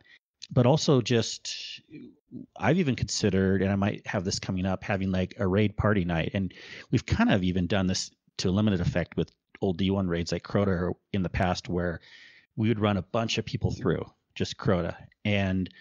But I would love to do this idea even on the newest raid, because in Garden of Salvation, you can get pinnacles, which is really cool because a lot of people are grinding for pinnacles. Sometimes I feel more so than they need to, but nonetheless, they're grinding for these pinnacles because they really want their base to be, 10 higher or whatever. Right. But the thing is we could set up a raid party night where we're just bringing people through the first encounter of Garden over and over. That you can get that encounter done in like, if it's smooth and you only have one new person coming in 5 minutes, or if you're having some trouble, it's 10, 20 minutes, right? So bring a group in, get them a pinnacle drop. Swap some people in and out, like, oh, I got to go now. I only had like 15, 20 minutes, half an hour, whatever. That's fine. Swap in someone else. Kind of like what people do with Iron Banner, like people swap in and out. Now, admittedly, we do have to have, I mean, you don't have to, but you kind of want 6 people at all times, or else it gets a little harder. But these are just some ideas that I had to consider if you have not hopped into a raid before, or if you haven't raided in a while, or if you think the raids are too hard. I know a lot of people that haven't gotten clears on Crown of Sorrow or Garden of Salvation yet. Well, we also have groups that can help with that and try to teach you the encounters in a calm, easy way, so that we can show you, like, with some practice, they aren't necessarily that hard. And with that tip, I hope that people will at least get a little bit more enjoyment in the game. I can move on next tip in a second. Yeah, well, just a question for you, Kingsley, because I'm only going to speak for myself. I'm sure there's probably somebody else out there who's listening to this who thinks like I do. But after Leviathan, Leviathan and probably Eater, I just sort of quit raiding because it seemed to me that there's no real easy way for me to say it other than it seemed like there's nowhere to hide in the new raids. Now, Kingsfall, D1 raids, things like that, you could die and it wasn't as punishing to the rest of the group. You guys, everybody could still do Kingsfall with 5 people, with 4 people. I mean, it was harder, yes, but it was still possible. The raids today seem like they're pretty impossible unless you have 6 people that are well-tuned. Thanks for the comment. I would say yes and no to that answer. It kind of depends. I think there are some misconceptions, but I see what you're saying on that, definitely on some of the 2 newest ones.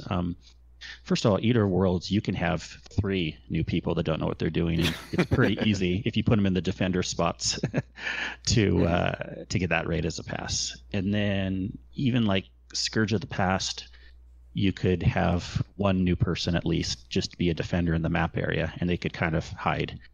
Last Wish, not so much. You're kind of correct on that. And then Crown of Sorrow and Garden of Salvation, also not so much. So that is definitely, I can understand the concern, someone new coming through. But that's also why, if you want to do those raids, we can try to make it as easy for you as possible, where on those harder raids, I usually say we don't want more than 1 to 2 new people at a time, so that we can explain what to do. And usually in even those harder raids, you have like a buddy system or someone you're kind of doing something similar with. And then your person can back you up, even if you flub a little bit at first. Nice. All right. Sin, I've been talking a lot, but do I just pull you along for raids? Or do you agree with what I'm saying, or have any other comments? No, I mean, newer ones definitely are a little more mechanic heavy. So, anything more than 1 to 2, it does make it a little more tough. I wouldn't say I'm super sweaty. I can carry people through these, but I hold my own, and I think we all pretty much hold our own throughout these raids, and we know enough to be able to teach people. But it's and I think we're very patient when it comes to teaching, and we're not expecting anybody to get it the first time. And I said in one other podcast, Kingsley, that you do a great job telling people, like, asking, not really telling, but asking, what do we think went wrong? Something we could do differently. I think we offer people the chance to do different roles to try to make the encounter a little more smooth. So, no, I think I think what you said is pretty accurate. Yeah, I just challenge everyone to consider that. I mean, it's also a great fun activity. You got 6 people in there with you, and other than doing Iron Banner or some other 6 match made thing, that may be only once a month or here and there, like raiding, we could potentially do at any time, and with 6 people just playing together, that's another reason why I enjoy it. You're kind of like focusing, but at the same time, we like to shoot the shit and have fun also. We're not going to be like the super try hard, oh, don't joke. There are times where we do have to say, like, okay, don't talk right now because we need to hear a call out, but but we're not going to be like, all upset with people or anything like that. So yeah, it's just a fun group. One thing I wanted to add about what you're talking about, Kingsley, and thank you for mentioning that. here's the thing. When the new season comes out, what's the only thing people are focused on? It's getting their level up, right? Getting their season pass bar ranked up, getting our light level high enough so we can do these in-game activities. Well, now most of us are pretty much in our comfort area.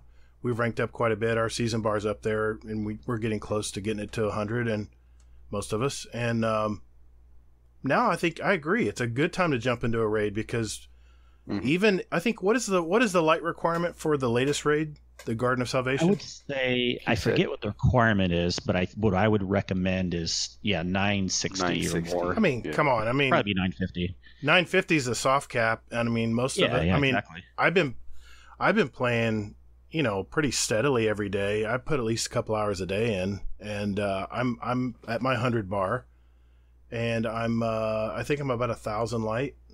So it's a perfect time to raid, to try any of the raids that you want to try, because you're high enough light. You're not going to struggle. You're not going to get punched by a thrall and die. And I agree, Hazel. Sin still will. Here it comes. Screw that thrall. That's what I say. It's a combination of the thrall and the architects. It's a bad combination. Yeah. Oh, I thought you were going to say bamboo, but that too. Yeah, the architects are always killing us. It seems the architects. I don't know who these architects are, but they always seem to be killing us all the time. And but no, and to add to Hazel's comment, yeah, a lot of the new raids are very mechanic heavy, and where you could carry one or two people in Leviathan and kind of just say, hey, do this, and you'll be okay. If they drop the ball, sometimes you could save it and still pull it out, like running around the like that middle encounter where you shoot the arrows and you run around the balls and stuff. God, why am I so Gauntlet? Thank you, Hazel. I knew you'd come up with that. But yeah, running the gauntlet even. I'd always die because I was a warlock and I was always floofing too much and I'd float over stuff and die. But there's almost 4 people made it through. Transversive steps, baby. You're faster than anyone else in that area. That's a good point. Good point. But that's my point though. In that example is you skip 4 through, you could still make it to the next phase. So yeah, it's a little harder to do. And I've rated, I've done Scourge of the Past with you guys, and I've done the Crown of Sorrow raid with you guys, and they're very mechanic heavy.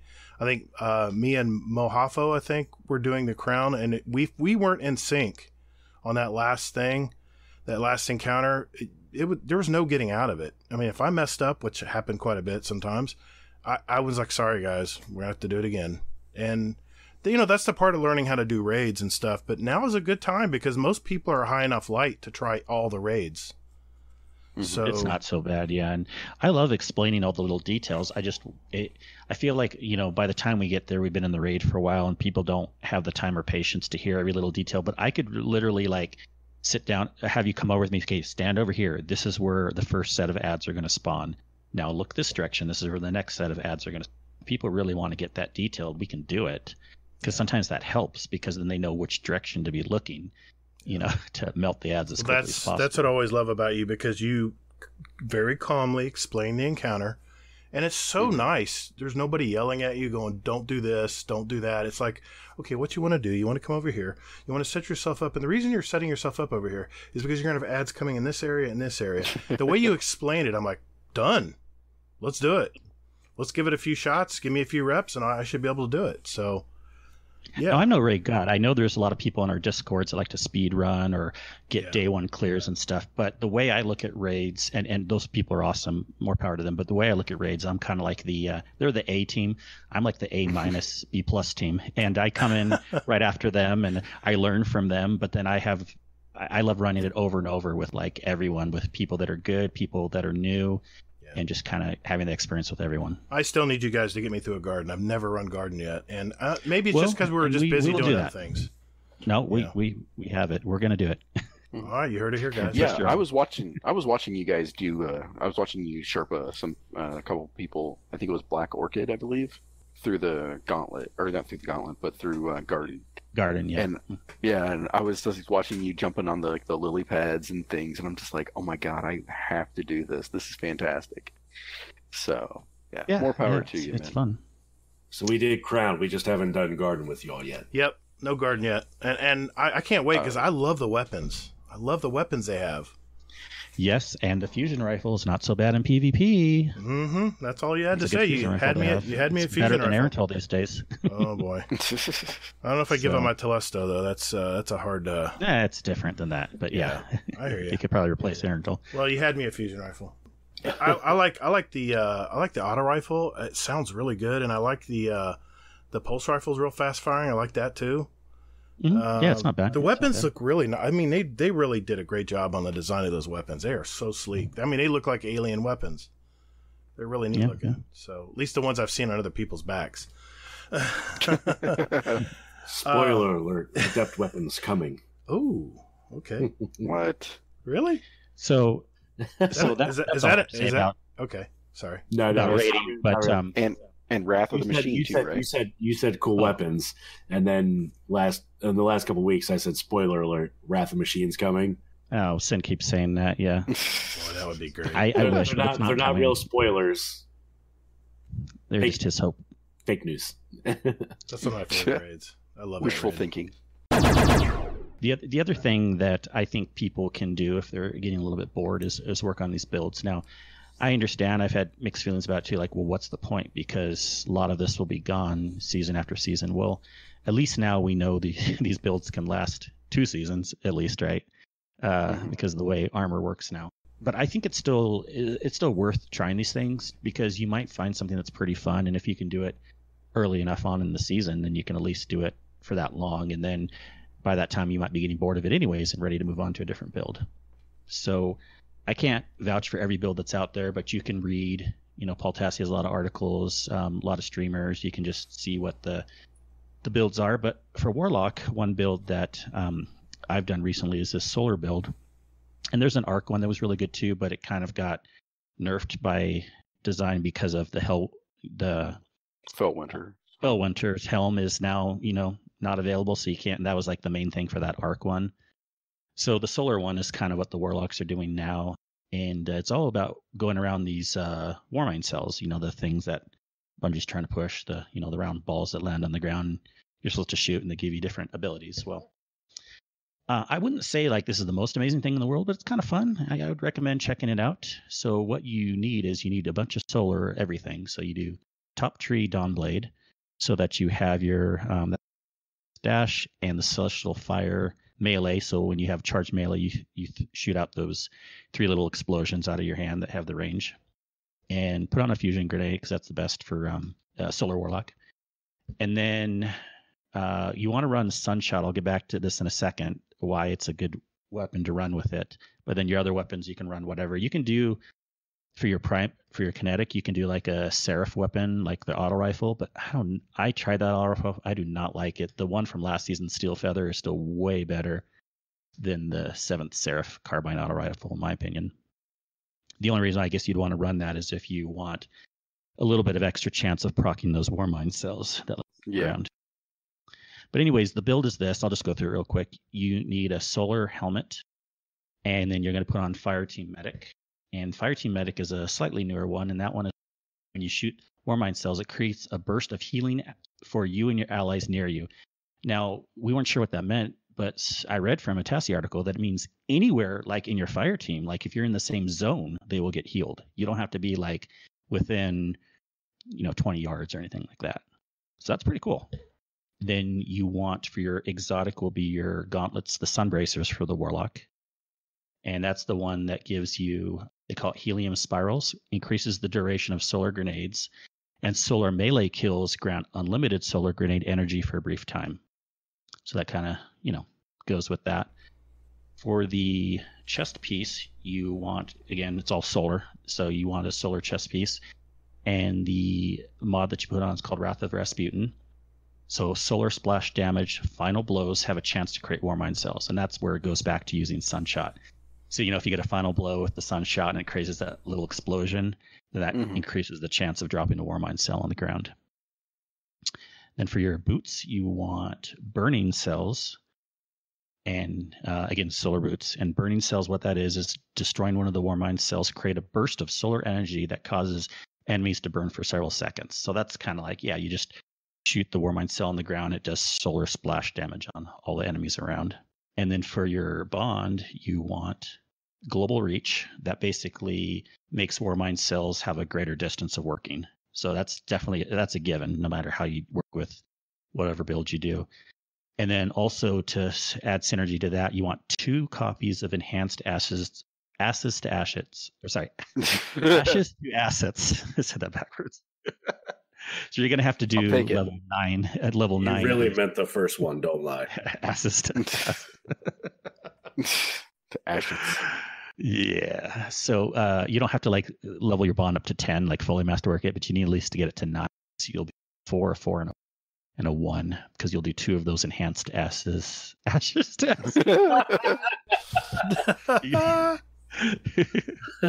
Oh man, it's in his head, man. End the build. It's in his head now.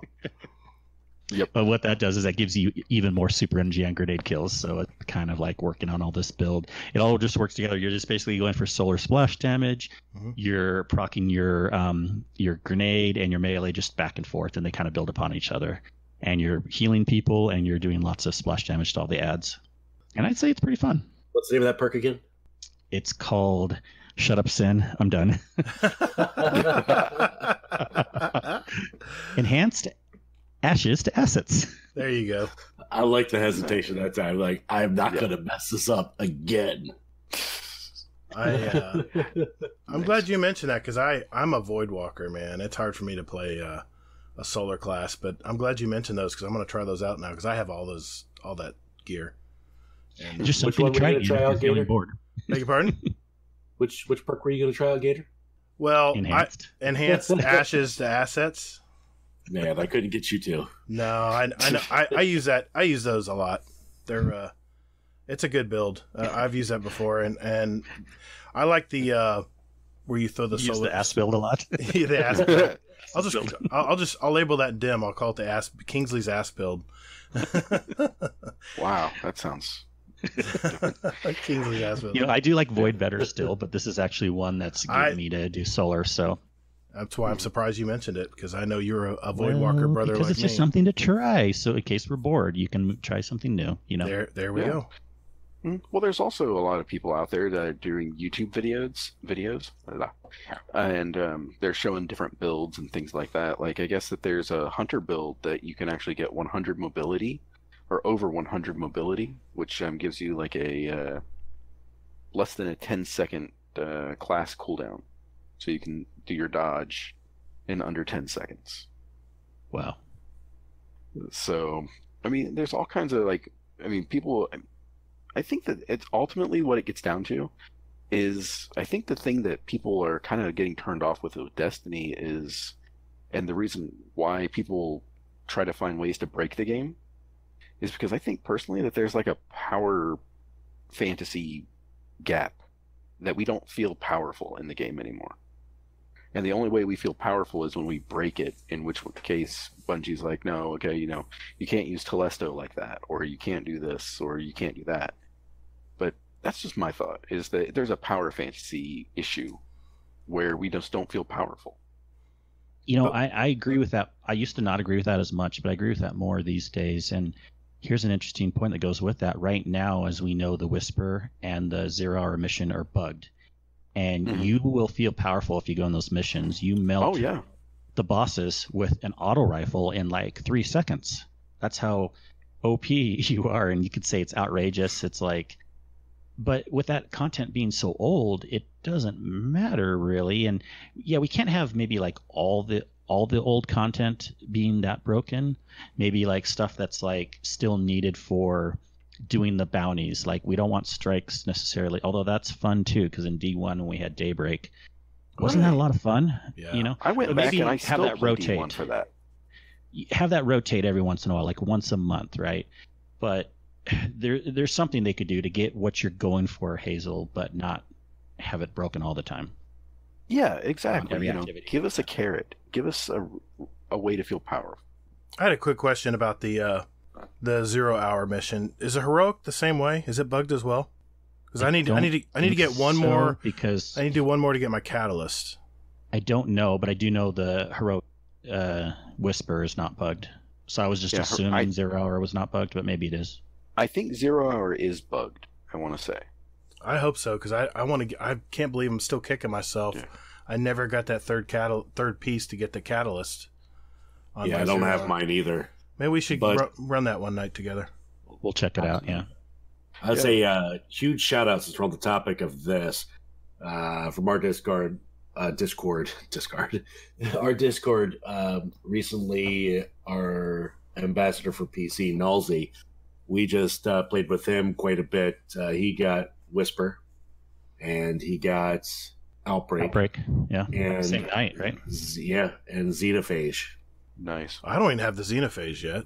Damn. Yeah, I got my Xenophage with Flatulator and I forget the other guy. It's I want to say SWG, but I'll have to look it up and see now. But yeah, that was my first time finishing the pit. Well, isn't that a great Xenophage run? is a little fun side mission too. You definitely got to get it that is. Xenophage is better suited for a Titan if you have Actium War Rig, but it's still a weapon you'll want to have in your arsenal just in case. Yeah. I still don't have that exotic line rifle too. What's that called? The one that makes a big crit spot? Simulator? No, the one that makes a big crit spot. The trace rifle. The one from Divinity. Divinity. I still don't have that one yet either. Well, you got to run the raid to get that one. That's probably why. Do you have to run the raid to get the Xenophage? You have to run the pit. No, the Divinity. Pit. Raid is for Divinity. Pit's for Xeno. Got you. Yeah. Okay. Sorry, Sin, I cut you off. Yeah, sorry if I said it wrong. Oh, no worries. But I was going to say that was actually a fun night doing the Xenophage with Nalzi, because we actually got to go back because he started it from scratch, and knowing that you had to be at a certain point with one of the quests, I think you basically had to start Rat King and complete the enemy of my enemy. Yeah, that was for the sleeper. Or sorry, sleeper. No, it's the Outbreak. No, 0 hour. Yeah. Oh, sorry. Yes, 0 hour, not Xenophage. You're right. That is the Outbreak one. We only did it the one time, so going back and actually just kind of starting off how he did was interesting. Now, I know we didn't do the actual rest of it with him, where we had to go to the lost sectors, but that was still fun. Very nice.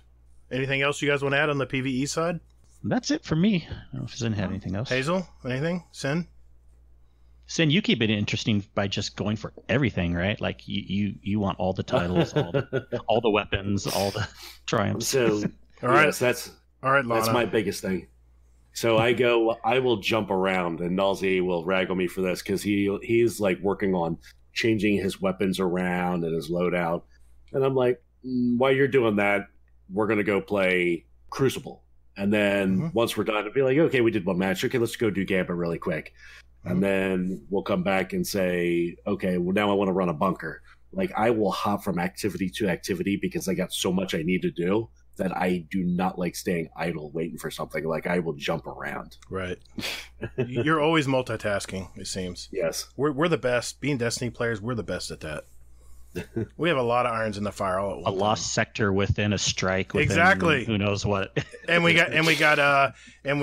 running kill Major Vex and doing our gun bounties and running the bounties from the Nessus, and we're doing it all at the same time. It's crazy how we do that. So, well, good deal, man. That's some good information. Well, you know what, Hazel? It's been a while since we've done a Space Magic with Gator. I figured, you know what? I'll talk about Crucible. It's something I love to play, and you would never guess it last night with all my saltiness. God, that was terrible. But you know what? Just like Kingsley mentioned, it's a good time to do raiding. I think it's a good time to play Crucible. If you're not one to play Crucible a lot, this is actually a very good time to play. Just the regular playlist. You don't have to play Trials, and if you want to jump into Iron Banner, if you're high enough light, you can be competitive. It's a lot of fun as well. I think it's rewarding. It's challenging. But let's just say you're the average player who never really played a lot of Crucible, and I have a list on my YouTube channel that's just for me, and it's all over the years. I think it's probably, some of it's like 5 years old now, and it's all these Crucible videos that people like True Vanguard, Cool Guy, Astacross, they put out these videos, and I said, you know what, let me go through these, and I'm going to just pull out a few things that maybe you want to try to improve your skills in the Crucible, or maybe you want to try to good time to work on maybe some areas that maybe you're weak on, and includes me, by the way. I've got a lot of blind spots in this area as well. But I went through it and I said, you know what? I'll make a list. And I made a list, one for solo queue, because you know what? There's a lot of people out there that are, all their friends are gone. They're not playing Crucible as much anymore. And I play weird hours because of my job. And there's a lot of times there's nobody on, or I'm on PC by myself. And I'm like, well, let's go run some Crucible. Let's work on some stuff. So here's a few things I came up with. The first, of course, is there's no better time out there than to find a fire team. Because there's other solo players out there just like you that are looking to find a group to play regularly with. So it's a very good time to jump out there. And if you're playing a game and someone is really cool or seems to have a good attitude playing, you like gaming with them on their team, send them a message. Say, hey, man, good game. That was a great snipe or something like that. I've met a lot of friends that way where people will send me a message. Will you be my friend? Well, it's really strange. You'll say, hey, man, that was a great snipe. I had someone send me a message, said, hey, man, that was a great snipe. And I'll say, thanks, man. That was cool. I says, I like your gamer tag name. Just little things like that hit off. And it is good. He's on my friends list now. So, yeah. Another thing is when you're playing, be confident. It's just a game. And don't be too hard on yourself. I can learn from this one, but try not to be too hard on yourself. Learn from each game. When you're playing a game, it's time to learn. You're trying to learn what you're weak at, what you need to work on, or, and also emphasize what you are maybe good at. Delightful! When you're loading into a PvP match, first thing I do is I look at the pre-match environment. In other words, I look at how the teams are filling out. And they made it a little harder lately. They don't post it right away. They'll only post the full, and this is on your roster tab, by the way. They'll post the whole team right as they're flying into the map. Well, you have a little bit of time there, so don't panic. But if you wait till the very end when everyone's finally filled the lobby, there'll be little bars connecting everybody, and you'll be able to tell, is there a group of 3 out there? Is it a full team we're playing against? Or is it all a bunch of solo players like me? Once you know that, then you know what you can do to kind of adapt to your team and what you're doing out there. The next thing is find your role. Depending on the above scenario where we talked about, how the teams fill out, do you want to play close range? Do you want to do long range? Do you want to use a hand cannon? Do you want to use a fusion rifle? Do you want to sit back and snipe? How does this fit with your team? So it's just kind of game sense is what I'm talking about. Look, when you're playing with your team and you see what they're doing, how they're running, even though you can't communicate with a mic, you can kind of feel out how everybody wants to play. And once you know that, you can kind of adapt and find your role in trying to win the game. A triumph in tactics! Start experimenting with different game modes. Destiny has a lot of game modes out there. They have control. They have the rotating playlists that come in every week, different game types that are out there. And my favorite's control because it's skill-based matchmaking. I know people I'm going to go up against are going to be of my same skill. Maybe that's something you might want to try. Maybe go to quick play if you want to. But the solo comp playlist, the solo queue, the solo comp playlist. If you have not tried that out and you've just been avoiding comp, then that might be something to try, because once you jump in there, it's really, really fun. And you'll find out that you don't get punished as much for a loss. Yeah. And exactly. And they move you up. Bungie wants to move you up quickly. They've got this new matchmaking system where they want to find out where you're at. They want to find out where you're at as quickly as possible. So if you're like a Fabled player, say you're a 2200 ranked player, and you're probably right there in the middle, skill wise, it's going to move you there as quick as possible. And it's all based on your stats. It's a bunch of different things they put into an algorithm, but that's the one thing I've got to say that Bungie has added to Crucible lately that I just love. I can jump in and play comp solo with other solo players, and we all know what we're doing. I mean, we all know the game. We know what we're trying to do. And if anything, that will teach you how to adapt and play as a team a lot faster than any other game type out there. So give the solo comp playlist a try if you haven't tried it out yet. Careful. Your enemy is closing the gap. Number 7, find a battle buddy. This is something you should practice. Should be your mentality when you're playing as a solo player, is find someone that plays similar to your style and run with them. Me and Warcry, it's all we do. We both have very similar styles. There's times when you guys just click. You guys have the same game style, and I call it the carousel. Someone will be shooting you, your buddy will be behind you, you get injured, you back off, and your player behind you comes up and continues to shoot. I lose so many battles because teams play well together like that. So I call it the carousel. Try doing that. Try finding that. So find a battle buddy. Best your opponents and survive. Victory is a matter of will. decide when you want to flank and break off from your team, and make sure if you do, you're doing it with a purpose. You're doing it for a reason. You're trying to turn the tide of a game, whatnot. In my past episodes where I've talked about Crucible, I call it disruption. Disruption is the term I give it. Like say for instance we're playing Crucible and we're playing Control. Say we're playing Iron Banner, and the team has got to squeeze into our spawn. They're smart. They've got the A and B flag, and we're sitting on C, and we're just getting popped. What I'll do, like for instance on Citadel, I'll run that outside, that inside cave path, and I'll go all the way in their spawn, and yeah, I'm going to die. But what I'm doing, if I communicate to my team that, hey, I'm going to go disrupt, I'll go over there and start taking their flag behind them. They'll send guys back toward me to stop me and take care of me. But that takes pressure off the B flag, so our team can start pushing up. I'm stealing numbers away from the center encounter, and that's disruption. That's a time when you want to flank. Don't drop your guard. The enemy is persistent. And I broke it down to just general ways to improve your gameplay. And hopefully this isn't coming across as too boring. I know I get a little technical here, but the number one rule I would say is do not chase people. Resist the urge and keep your cool. If someone kills you and you're like, you think it's dirty or underhanded, or you don't like the gun they were using, like I was talking about last night, hard light. Holy crap. The hard lights were everywhere last night. And I had to resist the urge to run straight at that person and just all out, just run right at them. Because this is a team shot game. And I guarantee you, if you're one person going against two people that halfway know what they're doing, you're going to get popped. I don't care how good a player you are. There's only probably 0.5% of players out there that can run behind a team and do that. So don't spend all that ammo in one place. When you use your supers, use them intelligently. Don't just, as soon as your super charges, don't just turn it on and go run after people. Use it intelligently. Know when you want to time it perfectly where you'll get the most bang for your buck when it comes to supers. Practice using your vertical space. All the adept players out there use this to elude the radar and break the line of sight. It's a lot easier to fire down on people who don't know you're there than it is to fire them face to face. So keep that in mind. You fight like a demon for these zones. Bring me your friends. I need more like you.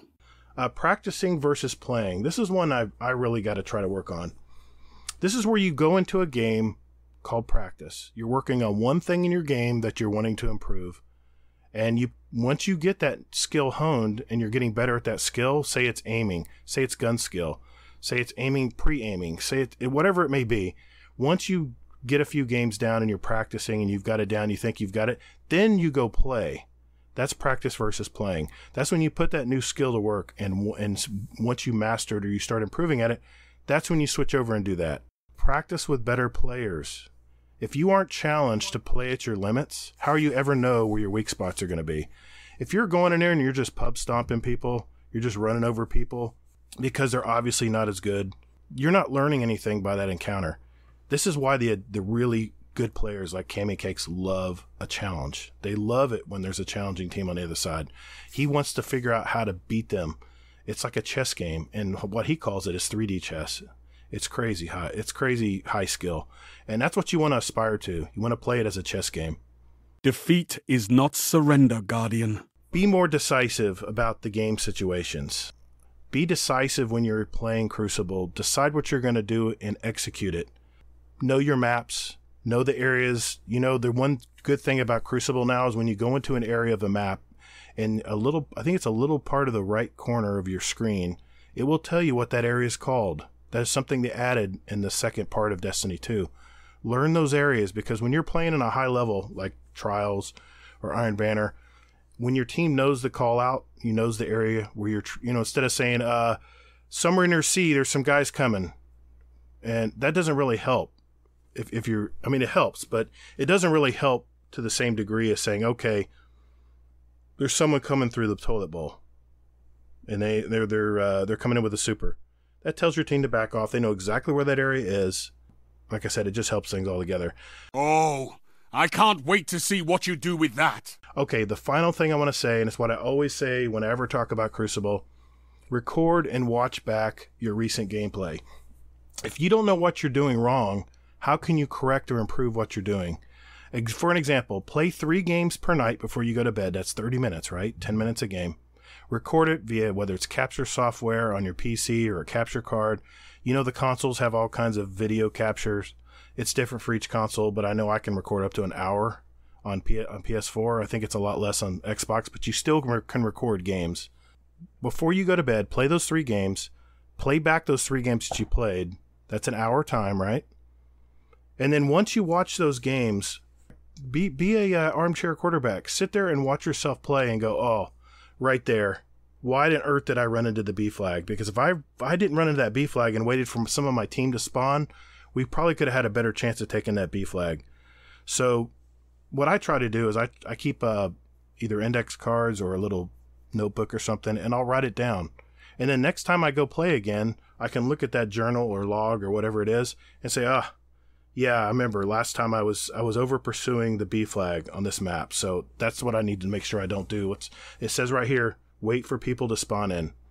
Just little things like that. I'm telling you, those little incremental things that you do in game playing the Crucible. And I'll be honest, when you get a lot better at Crucible becomes a lot more fun. There's nothing fun about getting stomped all the time in Crucible. So keep that in mind. Hopefully those tips will help. And was there anything you guys wanted to add about Crucible before we move on? I know I went a little long appreciate the tips. I learned from a lot of those, and a couple that I totally agree on that I've been doing more so myself is trying the different game modes. I wasn't really afraid to hop in solo comp. I figure, what do I have to lose? And that was even on PC. I played solo comp a couple seasons ago, and I got to 2100 pretty easily, where I finally got my recluse. And exactly, it worked for me. And Same also, here. I tell people Rumble. Like, everyone always forgets about Rumble. Rumble is so freaking easy because none of the tryhards want to go in it. So if you're working on a quest that needs certain types of kills, and if you're not having luck, hop into Rumble and do it there. You'll get a lot of side kills. You get a lot of AFK players, So. And it's instant. It's instant practice. That's a great place to practice because, believe me, count to 10. You're going to be encountering something very quickly in Rumble. Mm-hmm.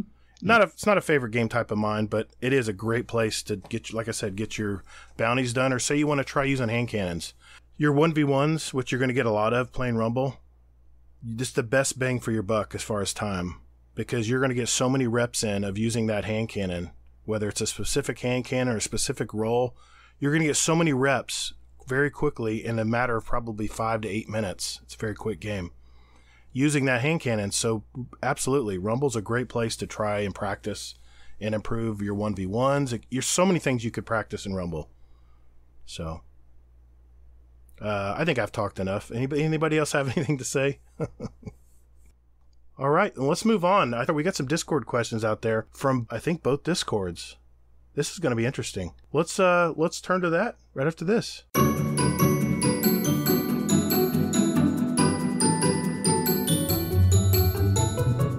All right, ladies and gentlemen, it's that time of the week. It is time for our Discord questions, and we're doing a little bit differently tonight. Tonight, we got questions from both Discords. I figured it was right to do it on both, and thanks, Kingsley, for letting me add everybody in your Discord.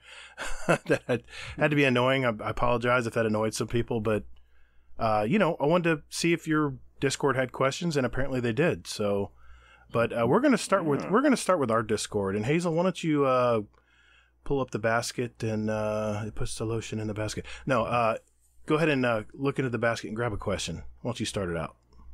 All right. Here's one question that I feel obligated to answer from Uncle Scumdeath to me. Okay. Is Moshin Mac as annoying when you game with him as he is in real life? Oh, he's kidding. Yeah, so this was great, actually. One day, I want to say last week before, we were playing Warzone, and it was Mosh and Mac, myself, and Agent H, and we were killing everything. Well, they were killing. I was dying.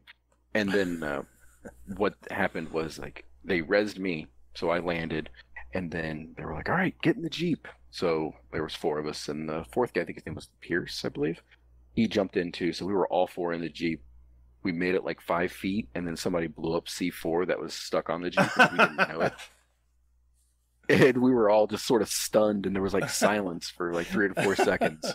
So, but no, he was not annoying at all. So he puts on a good front. So maybe he's a pretty good actor. Excellent. Well, okay, I'll go next. This is from GTO for Fun. Hey, buddy, thanks for putting the question in. When playing a first-person shooter, what is your strategy and style? Up close and in your face, short-range weapons, such as swords, hand cannons, and sidearms for the up-close kills, or long-range weapons, such as sniper rifles, pulse rifles, rocket launchers for the, quote, where the hell did that come from kills? Anybody want to speak up? Well, I'm a Titan, so I am upfront and personal. Yeah. Unless I am playing Trials, then I am using the crap out of Revoker. Yes. Nice. What about you, Kingsley? I'll answer PvE first because that's more my jam. It's kind of funny as a warlock. A lot of the warlocks will do the well radiance build, is like the healer, the buff, and all that. I hate that build. I'd rather the Nova Bomb. Yes. I'd rather the not necessarily like in your face like shotgun style, but definitely like medium range. I love fusion. I love auto Nova Bomb. Just kind of like a little bit closer, a very offensive, powerful, like explode everything on the field, and then back off for safety, and then come back in again when necessary. Cool. What about Very PvP? nice. PvP, I would say pretty similar. I also love the fusion and the auto. I always thought I'd be more of a sniper, but I just don't have the experience with it yet, so maybe that'll change down the road. So far, it's the same. Sniping is so satisfying when you get that kill. So much fun. It really is. You took my line right there. Sorry. Yeah. Titan. But hey, I'm multi-purpose. I can do the long range thing, but then if I get up close, it's a shoulder charge for the win. Dude, I gotta admit, I played Titan the other last week, and I was shoulder charging everybody. In fact, I ran out of medals. Freaking shoulder charging. I'm like, how do I get a ran out of medals on a Titan? Oh, you got the Titan virus. Oh my god! I gotta admit, I understand, guys. Titans out there, I get it. It is so much fun to go around a corner and smack someone who's sniping. Just obliterate. They're just neutralized. I'll send you a box of 16 crayons, the 32 packer for more experience. Okay, good. Thanks for that. Yeah, I'm. Hey, okay. My quick reflexes aren't what they used to be. Okay, so I'm more of a strategic player. I'm always the one that tends to play back. If I have to, like if we're playing Trials and it's a 3v2, I will jump right in there with our team and jump on them. That's how you got to play when you're playing Trials. But in normal games, like I love playing Conquest and Battlefield, and it reminds me a lot of Control. And is that a drink too? No. Oh, sorry. I don't think so. But Conquest is very much like Control in Destiny, but it's just huge. It's just a huge map, and you got vehicles and all kinds of stuff. But I always love holding things down, trying to help the team indirectly. And I'd say Warcry, we play very much the same. That's why we are so successful and have so much fun playing in Crucible. And I'm Pulse Rifle is definitely my game. I played it in Call of Duty. I love using Pulse Rifles in Battlefield, so I'm a Pulse Rifle. But I've been using an auto rifle in my energy slot, not my Telesto, and using my Revoker, because the Revoker is just so much fun to use. It's so satisfying. But sometimes when you get an aggressive team, you just can't snipe. You just got to switch back to something a little more aggressive toward those Titans that are running at you with a shoulder charge. So, smash. Yeah, exactly. Hey, Kingsley, why don't you read out one of yours from your Discord? All right, sounds good. This is a question from Exonus. He said, what changes would you guys like to see done to Gambit to make it more interesting for people again, since not a lot of people play it anymore? Yeah, we know Axe is very big into the Gambit. He loves the Gambit playlist. I'll just have a quick answer. I don't Gambit. I like regular Gambit way more than Gambit Prime. And even for regular Gambit, for me, the thing that kind of started ruining it a lot was having all these other bounties and quests that required weird certain types of kills in the game mode. Mm-hmm. So people weren't playing it just for the ultimate goal of finishing faster than the other team. Even like I also get annoyed when people like invade too much, because that's a goal too. And it's like, guys, if everyone was like melting the boss, we would be done already, as opposed to like people lining up to invade and not shooting the boss. So I really liked Gambit when it first came out. I really, really did. And me and some of my buds, we would like spec out these awesome builds where like we would literally melt the prime. I mean, yeah, you had to get a couple stacks first, get the side wizards down, but after that, like we would melt, and we wouldn't do this whole back and forth and invading this, invading that. So that's just my opinion. Right. I don't know if anything can be done, because if you take those away, then people won't be able to get certain quests done. So if I hear you right, your frustration is maybe playing as a bunch of solo players, maybe not playing your role, or not playing as a team, instead of just wandering off and getting fusion rifle kills because that's what the bounty says to do. Or weapon quests. People haven't run those yet, and they're running them now, and you have to get certain types of kills. Right. Yeah, right. Nothing like having a bow player on your team that's just sitting there going poink, poink, poink. Yeah, I get it. I feel like even when I played with blueberries at the beginning, we were all on the same task of just winning quickly. That was the goal. Yeah, and the good teams can stomp you quick. That's for sure. What's your other people feel like? Well, I'm just curious what Sen's opinion is here. Do you play a lot of Gambit, Sen? Definitely not Prime. Okay. Prime is my least favorite Gambit mode. I will play regular Gambit. I think because there's some kind of lore to it for me, because it was the original. I like the 3 matches unless you win out your first 2. I do like the change they made to the 3rd round, having this sudden death. I think that was an excellent change for that particular game mode. Mm-hmm. But I like it. I'm not going to sit there and purposely go and play it week after week. I'll play it as I need it. But it is a nice change of pace. And it is kind of that nice middle ground between PvP and PvE. So, I think if they do end up getting rid of one, I do hope they get rid of Prime, honestly. What do you think, Hazel? Yeah.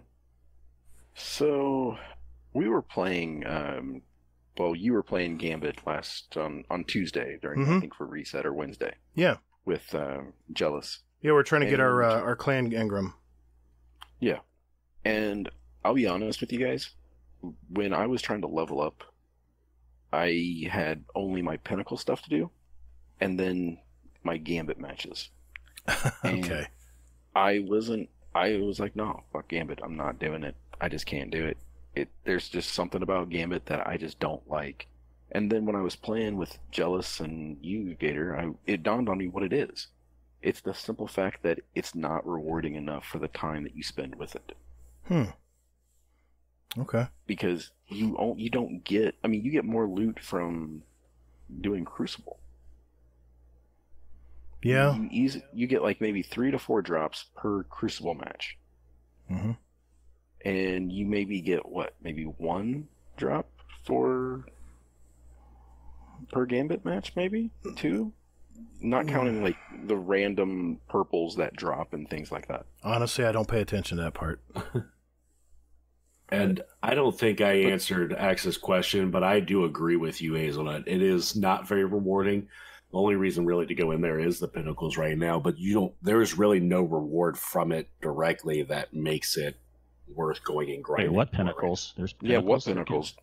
The prior Pinnacles, like Hush. The ritual weapons, yeah. The ritual weapons. I'm sorry, I shouldn't use the term Pinnacle, but the prior, weapon quests that you had to go in there for. Mm-hmm. And that's the only reason really to play it. There is no repeatable play like you would, let's say, a Mindbender's Ambition. For having to play that particular strike. There isn't anything like that draws people coming back.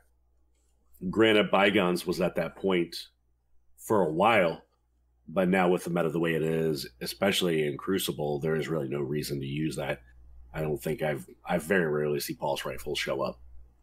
Well, also, I mean, if you want a Bygones, what's more fun to do? Play Gambit for like 3 matches or whatever you have to do to get that, or just do the Menagerie and set your Chalice up. Right. Menagerie, yep. Yeah, exactly. Because you know what you're getting. Yeah, you know what you're getting with Menagerie. Yeah. exactly. Yeah, it's a great system. I thought about this question long and hard because I do love Gambit. Dredgen was my first title that I got, and let me tell you, Dredgen's a bitch. It's a bitch to get. There's a lot of things you can't do as a solo player that you have to get lucky to get a certain scenario to happen, and it just happened to work for me. I got my Dredgen title totally going solo, and I still enjoy the game. And when my son jumps on periodically to play, the first thing we do is we play Gambit. We both have a lot of fun doing it. He has fun, killing stuff, and he likes to invade every now and then. But I think the biggest draw with Gambit is people who play PvE that just want to kill stuff and bank the moats. I think where it gets really salty is if you grab 15 moats and you are running to put them in, and all of a sudden someone invades, and now all that work you did is for nothing. I think that's a big frustration on most people's part. You'll get a team that has a really good PvP player that'll run in, and all of a sudden you see a truth rocket come out of nowhere and you're dead, and there goes your 15 moats that you worked your butt off to get. And now you're back at square one. It's a little frustrating. I'll admit, I'm very good at not losing moats, but I've been surprised by some good teams that know when to start stacking your blockers, and where it's just impossible to get anything into your bank. And those games can be very frustrating. I think what they should do is they should eliminate invasions until the very end. Once you have your Primeval up, then that opens the portal for every so many times, because that's really when the invasions are kind of more of a chess match. I think if they left invasions to when the Primeval battle was, kind of like Prime. When you're got the Primeval up and it's a big tug-of-war match on both sides, I think once you get your Primeval up, you got your yellow bar it comes across, then it's game time. That's when the team can say, okay, they got their Primeval up before ours. Hey, Johnny, run in there and slow them down. That's when I think it makes sense to invade. These invasions, when you're trying to just put bank moats, it's a double whammy, because you're trying to bank moats and get them into your bank. You're killing stuff and banking it and gathering them up. And then to boot, you got to deal with these blockers. You have to kill those before you can even get to your bank. So that double whammy, I think people just go, F it. This isn't worth it. They put all this time in, end up losing the game, end up not getting their bounty because they never got those 15 moats that the bounty called for to put into your bank. So now they got to play a whole game again and try to get lucky to get 15 moats in the bank again. So I think that's where, I've played a lot of Gambit, and I think that's where a lot of people get frustrated. They just want to go in there and just shoot stuff. More of a puzzle fighter type game, where you're just building as quick as you can. But I think if they put invasions toward the end of the game instead of during the game, I think you'd see a lot less lopsided matches. Everyone would have their chance to bank their moats, and it's all about getting your work done, right? Everybody has their job. You're going to kill blockers as soon as they're brought in, and you three are going to go out there and start slaying and killing stuff. I think if they did it, they changed the game that way a little bit and limited the invasions, I think that would help. And more people would say, okay, now I know I can bank my 15 moats. Now I just got to go get out there and get it done. I don't know. That's my 2 cents. So I absolutely cracked up when you said, yeah, you lose it, and then you have to play another game, because I kind of threw up in my mouth when that happened. Yeah. I'm like, oh, God, no, I don't want to do that. No. I don't know how many times it says you got to bank 5, 10, and 15 moats. I'll have 5 and 10, no problem. I'll jump those really quick. That 15 moats is sometimes a bitch if you're going against good teams. And you know what I'll do if I don't get my 15 in a game or two? I'll just delete the bounty. Say hell with it. It's not worth it. Or switch to PS4. Yeah, something like that. Yeah, I'm like, you can like wax the hair off of my body instead of making me play Gambit like that. No, maybe we can have that as a topic one night. Is some Gambit talk? I know it's not a real popular subject, but I like talking about it. It's a really great game mode. I just think X on. I just think I don't know. I think it's the fact that they include PvP into the game. I think they thought it would be really fun, but I think the fact that you're getting spam invaded because you have a team that's very efficient at getting their moats in the bank. You get 25 moats in, immediately it opens up the portal. So a lot of guys, what they'll do is they'll have a 5 and 2 10s. Boom, you got 2 captains throwing shade at you, and you got one little goblin that's healing one of them, where you can't even kill him until you kill the goblin. It can be very frustrating going against a good team. And then to boot, you got a while you're trying to do all that, so you can put moats in the bank. You got a Slayer out there that's all over the place. That, oh, by the way, he knows where everybody is. He has a wall hack, and he's a little beefier, and it takes a lot to kill him. It takes 2 or 3 guys to kill him. So I think just a combination of all those things, I think that's just frustrating a lot of people. And maybe if they toned down the game where it was more friendly to PvE players. I could talk all night about this, so I'll just stop. You know what's there. funny though? You say that, but yet you saying it like that makes it sound more fun than it really is. How so? Because, like when you're on that team or you get rolled by that team, it makes you like feel like, holy shit, that team really knows what they're doing. Or if you're on a coordinated team that's, that's going good and everything like that, it's really rewarding. It's almost as rewarding as like, probably trials even. See, it depends if you're a PvP player or a PvE player. Most people that play Gambit, I think are PvE players, and they just want to kill stuff, get the banks in, bit the moats, get the bank in, do their job, get their bounties done. But I think a lot of people thrive on just waiting there at the portal for their guys to throw everything in and jumping in and slaying people. I don't know. I don't know. Potato, right? Just depends how you look at it. We could talk about it forever. Yeah, good point. Yeah, true. But let's not. Maybe we can bring Axanis on one night and talk about it a little bit more in depth. But it'll be a Gambit Inception. Yeah, something like that. Hazel, I like that. I think it's your turn, man. What's our next question? All right. So, what video game takes you back? This is from Jealous. Well, I can answer that one. I just got this Jealous, in fact, sent a picture of this little console. It's like a little mini console. It's just a very simple. It has all these 8-bit games that I used to play as a kid. And I played Galaga the other night, and it was so much fun. I felt like I was right there. I felt I was 13 years old again playing Galaga. That would be my answer. Nice. Mario Kart. Ooh. The original SNES. Yeah, any Mario game for me, not like so much the kart games, but like the Super Mario Brothers, but even like the newest Mario Galaxy or Mario Odyssey on the Switch has like the little 8-bit level in it that are fun. It just takes me back to thinking about the original Mario games. It's the reason why Switch is so popular. Don't start with me. I know. But, yeah, I would say mine would actually be Final Fantasy VII. I know the new one just came out, or the remake of it.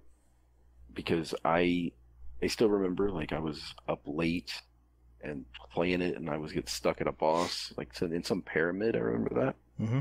And then I woke up the next morning, played it. It was the first thing I did when I woke up, and I beat it, and then I went and had breakfast.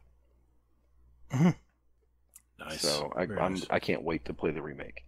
I'm surprised you haven't played it yet. It's out, right? It's there, yeah. Mm-hmm. Yep, let me know when you get it. I might have to get it as well. The demo was fantastic. That'll be one of the games I want to play. Take a drink. Yeah. Was Lono or someone saying though, like even on PC it's locked at 30 frames, so like he wasn't too impressed with it. I don't know if someone was saying that, but but if you're used to that already, then that's fine, I'm sure. Never got into the Final Fantasies. It is absolutely beautiful. I have one from Uncle Scumdeath. I thought this was a good question. What is the most obscure band that you like that nobody else can get into? Mine Chumbawamba. Well, he mentions it. Mine is a British sleaze band called the Dogs D'Amour. I love them for 30 years, but everyone I know hates them. So you say Chumbawamba? Is that a game? Is that a band you like? Yes. I wouldn't say I like it, but that he gets knocked down though. Okay. Yes, that song is just catchy. It is. What about you, Kingsley? I don't know if I have any two that are obscure. There was one ska group that I liked called the Hippos that not a lot of people knew about them. So if anyone has heard of the Hippos, give me a shout because I would love to hear about that. So, Hazel? I got to cop out, I think, and say Warcraft. Okay, that's his band, by the way. That's the context there. I like this little band in the 80s called Level 42. I know, Lessons in Love, they had a popular song. Everyone loved it. It went to the charts. But a friend of mine who's still an artist today named Jeff Coffey, my high school buddy from long ago, we loved that group. And it was a fusion. It was like pop and soul and jazz. It was a real, it's just a really good groove. In fact, I have one of the songs in our playlist, but that was a band that was kind of below the mainstream. Not really everybody liked, but me and Jeff, we love that band. And all we would do is jam to it all the time. We got together to go get lunch or something. We jammed to it. Of course, it was the 80s, we had the big speakers and we were blaring it out the windows and stuff like idiots. But, yeah. Well, Kingsley, let's dip into one of your Discord questions then. All right, we have a question. I want to ask this one. Oh, yeah. I want to ask this one. Okay, go ahead. Because it's directed towards me, so I might as well. Yes. And I think I already answered this, but Real Sakarogi said, "Is Sin feeling magical today?" Nope. And why, yes, sir. I am always magical. We have one more on our side, so if you want, I can just pump this one through real quick. Go for it. Sure. All right. Arm the Sharks. He says, as someone... All right, baby shark. As someone who hasn't played in a while, at least the community says from the outside, how are podcast hosts and guests feeling about the direction of D2? And he puts a little follow-up. He says, this part of the question, but background for what I mean. From the outside looking in, the community seems very upset with Bungie. People seem to hate the recent content, bounty grinds, and some recent changes. I see a lot of negativity and wonder if it's widespread and agreed upon within the Guardian Hub, or if it's just a subset of the community. Well, I'll answer it real quick first. I really do think this is nothing new. It happens all the time in the history of Destiny, and more so this time of year. If you're getting most of your sources from Reddit, then I would say, of course, you're going to see a lot of complaining. And it's not that it's not like it's unwarranted, but how many times do people write posts on Reddit, even when they are like, okay, I think they did a good job with, one of the upgrades in Bunker is the heavy frame, which is pretty cool. Like, I think that was a cool thing that Bungie built in, but yeah. I doubt anyone's writing about that on Reddit. They only write about the things they're complaining about. So I would say, yeah, at least for me, I'm not saying Destiny's in a super bad spot right now. I would only say the content is a little bit lighter, but that's pretty normal for this time of year. So it's nothing really new. It's just kind of, it goes through phases. We've had times like Curse of Osiris where it was way worse than this. And yeah, I'm not too concerned myself. What do you think, Sin?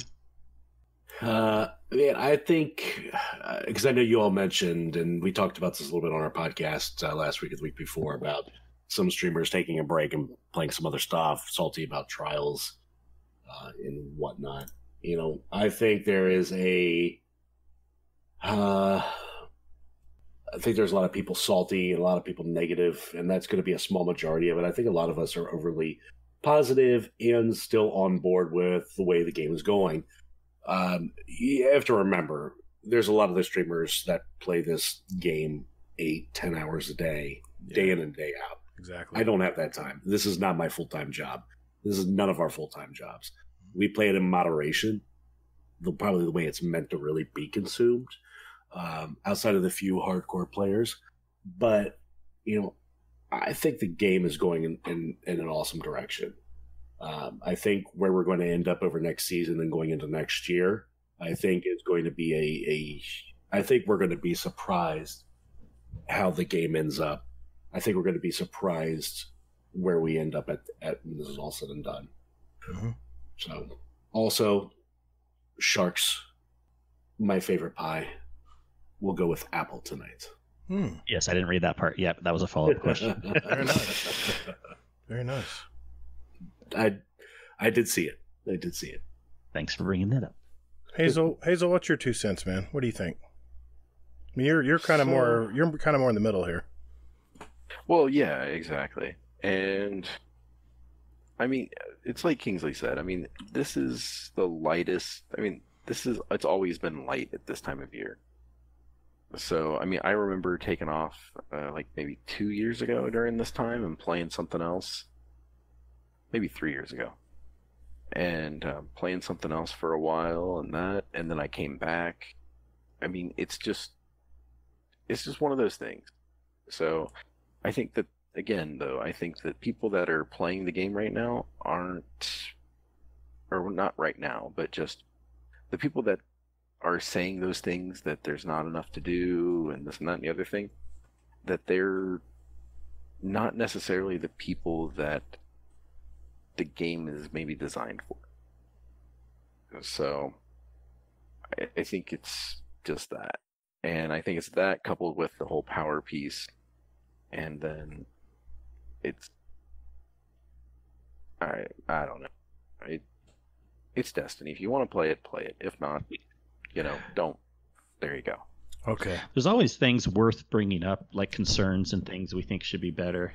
Mm-hmm. But if you're going to get my opinion, even in these quote, bad times, I'm still, well, I'd say I'm barely happy. Happy is like if happy was like a 1, like you have to get 6 or higher. I'm at a 6 right now. So just above a 5, mm-hmm. But I still have things I wish were different for sure, and it's pretty light right now. But I'm happy enough. Mm-hmm. Well, I'm happy that they give you time right now to play something else, or maybe not something else, but you can do something else. You can take this rest of the season, and you can work on some catalysts. You can work on some exotics. You can do the raid. You can do some other things. It's not all, hey, you got to do this and grind for Fractaline so we can open up something that's going to probably be unlocked anyway. Yeah. Yeah, I thought that was a little over the top, but it did get the community together, honestly. Even though I didn't particularly grind out and donate a lot of Fractaline, I figured we were going to get there anyway, like you said. But I do like the fact that I am still able to play other games. Yeah, exactly. I would like to see Bungie give us like repercussions, like legit repercussions for not doing something. I think that would be pretty cool. Yeah, there's a mobile game that I play, and I absolutely hate it because it's a huge time sink called War Z. It's one of those. There's a lot of them like based on the same skin or framework, but basically they give you rewards per day, and if you don't log in, you don't get the reward. Well, yeah. Right. Let's not have Bungie do that. I mean, that would not be good at all. But, Yeah, then I would be logging in from my phone every day. Well, you know what? We have to let's look back at the grand scheme of things here, right? I think when Shadowkeep came out, I think Bungie made a decision. They looked at their numbers and said, you know what, guys? We've been inviting all of these top-tier streamers and extreme players of the game to our community, whatever, get-togethers, feedback sessions, whatever you want to call it. And I think they realized that that's not the people playing their game. The people that are playing their game are hobbyists like me. We work all day, most of us now. I mean, we're in a weird situation now, but we work all day. We come home, and, we got a couple 3 hours before we go to bed. You may want to see a show afterwards, before we then hit the hay, That's who I think this game, I think that's where they've shifted gears in Destiny. I think what they've done with the bounty system, don't get me wrong, I do not like time bounties. I don't like that bullshit at all. I should be able to pick up a bounty and say, okay, I'm going to work on this through the week. 50 kills with an auto rifle from the new bunker. Being that I have to do that before I log off because it expires in 24 hours is bullshit. I'm going to make that very clear. I hate this time crap. What is the methodology for putting time bounties in? Then it's just like logging in every day. They're bribing you to jump in and play longer. And maybe it's working, maybe it isn't. But this game was made for the hobbyist player. This is the new way the Destiny's rolling out. They realize that the hobbyist players are probably people like us. We're probably a little bit older than the Call of Duty crowd, if you're comparing game to game. And we have money. We have money to spend. And, if we want to buy a few little cosmetic things here and there, we can if we want. But mainly, it's not made to be completed in half a season. It's made to be completed by, 3/4 of the season when you're about to get done with the season. And then guess what? The great thing is once you get that season bar done, you get all your rewards and stuff that are, by the way, we've been bitching we haven't had laid out for us in the past about, RNG and all that. Remember those days? We're tired of RNG. We want to know what we're getting for our time spent playing. They did that. We got a season pass bar. Everything is laid out for you. If you play this much, you're going to get this reward. I don't know how much plainer and clearer they can be. Bravo, Destiny. That's the way it should have been. Does anybody not remember the Destiny 1 days where you would play through all the content or the expansion? You wouldn't hear anything weekly coming from Destiny. You wouldn't hear anything saying we're listening. You wouldn't hear anything at all. They would go dead silent until the fall rolled around.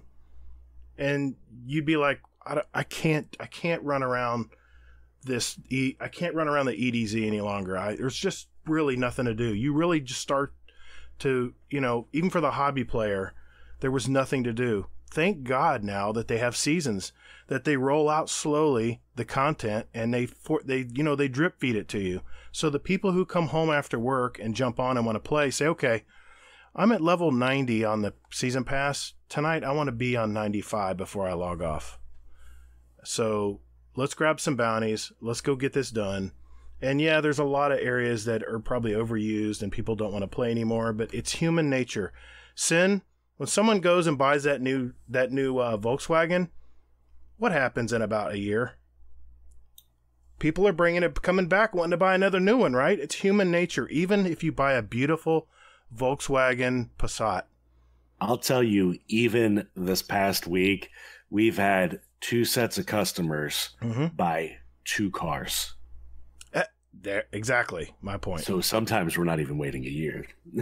And I used to be that person. I would have a vehicle for a year or two at the most, and I'd be wanting to come in because I wanted that new car smell. I wanted that great new thing that's coming out. And you know what? For about 2 months, you'll sit there every morning going to work going, oh man, this is awesome. This car's so awesome. Look at this. It's got this and that. Okay, let's fast forward to a year and a half. You're not even looking at those features anymore. You take it fully for granted that all those features are there. You have the automatic wipers. That is awesome. Shit, man, I had a damn Camaro. Half the wipers didn't even work half the time. And if they did, they worked at half speed and then they bump into each other. People are people. It's human nature for people who play things a lot or drive things a lot or do anything a lot for them to get bored of it and want to move on. And for that, I say it's a great time to move on. If you play 8 hours a day and you're a streamer and you have to make money and you see your viewers dropping off, then maybe it is time to go to something that's popular right now. Maybe it's time to go play Call of Duty Warzone or some other new game that's coming out. But I've been thinking about that question, and that's fully how I feel about it. You can call me a Destiny shill or whatever. I don't care. I'm just being realistic here. This is a grown-up person talking about Destiny. And that's kind of the way humans are. We get bored of stuff. We're spoiled. We get bored of stuff very quickly. And like I said, it is so much better from Destiny 1 that I honestly, even though you hear me bitching all the time about this or that, little bitty things like bounties that expire, I really like the way they're doing things now. I really do, honestly. So I was thinking you're saying that you're going to take your Destiny and you're going to like it. Exactly, mister. And this podcast brought to you by Volkswagen. 180 days deferred payments and 72 months, 0%. There we go. I like it. All right, Hazel, you do one and I'll do one and we'll call it. All right. Sound good? Okay. This is one that kind of had me wondering a little bit. Here we go. Uncle Scumdeath. Which lyric to a song hit you right in the feels? Love the show, and Lockdown is bloody boring.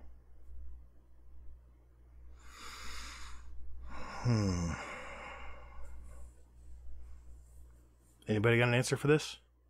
Oh, yeah. I do already. Well, go for it. Hazel. Jump in. All right. So I'm in shambles. It's not actually lyrics. It's not like a certain, something like that from a song. It's a whole song, actually. And it's Cats in the Cradle. Oh, yeah. It's a great song. It just rips my heart out, and I'm like, okay, I need to not work. Yeah, go kiss your kid. Exactly. I know, man. How you feel? There was a song I'm having a brain malfunction. I saw a video earlier with these medical workers and COVID-19, and it's like one of those older songs, but I can't remember the name of it. So my backup is How to Save a Life by The Fray. That one, it's that one is good because I guess it's for me a little bit harder to explain, but it's about somebody who's, trying to understand, I guess, how another person feels emotionally. And it really drives back to somebody's mental health and like I said, how they're feeling. So I think that one's a good one. Kingsley, you got one, Kingsley? I'm trying to think. I unfortunately didn't think about this question too much. I'll buy you some time. Sure. My daughter's very good at audio visuals. She puts videos together and stuff. In fact, she does it for her school. It's one of her jobs in the career center. She made a video of my son graduating high school, and she played it to the song "The Scientist" by Coldplay. And every time I hear that song, I think of the video she made about it, and it just brings me to tears. So, and she's in here now. Can I shred this? Do you want to shred that right now while I'm on air? Just kidding. Why don't you set it there and I'll shred it later, okay? That was awesome. Sin approves this message.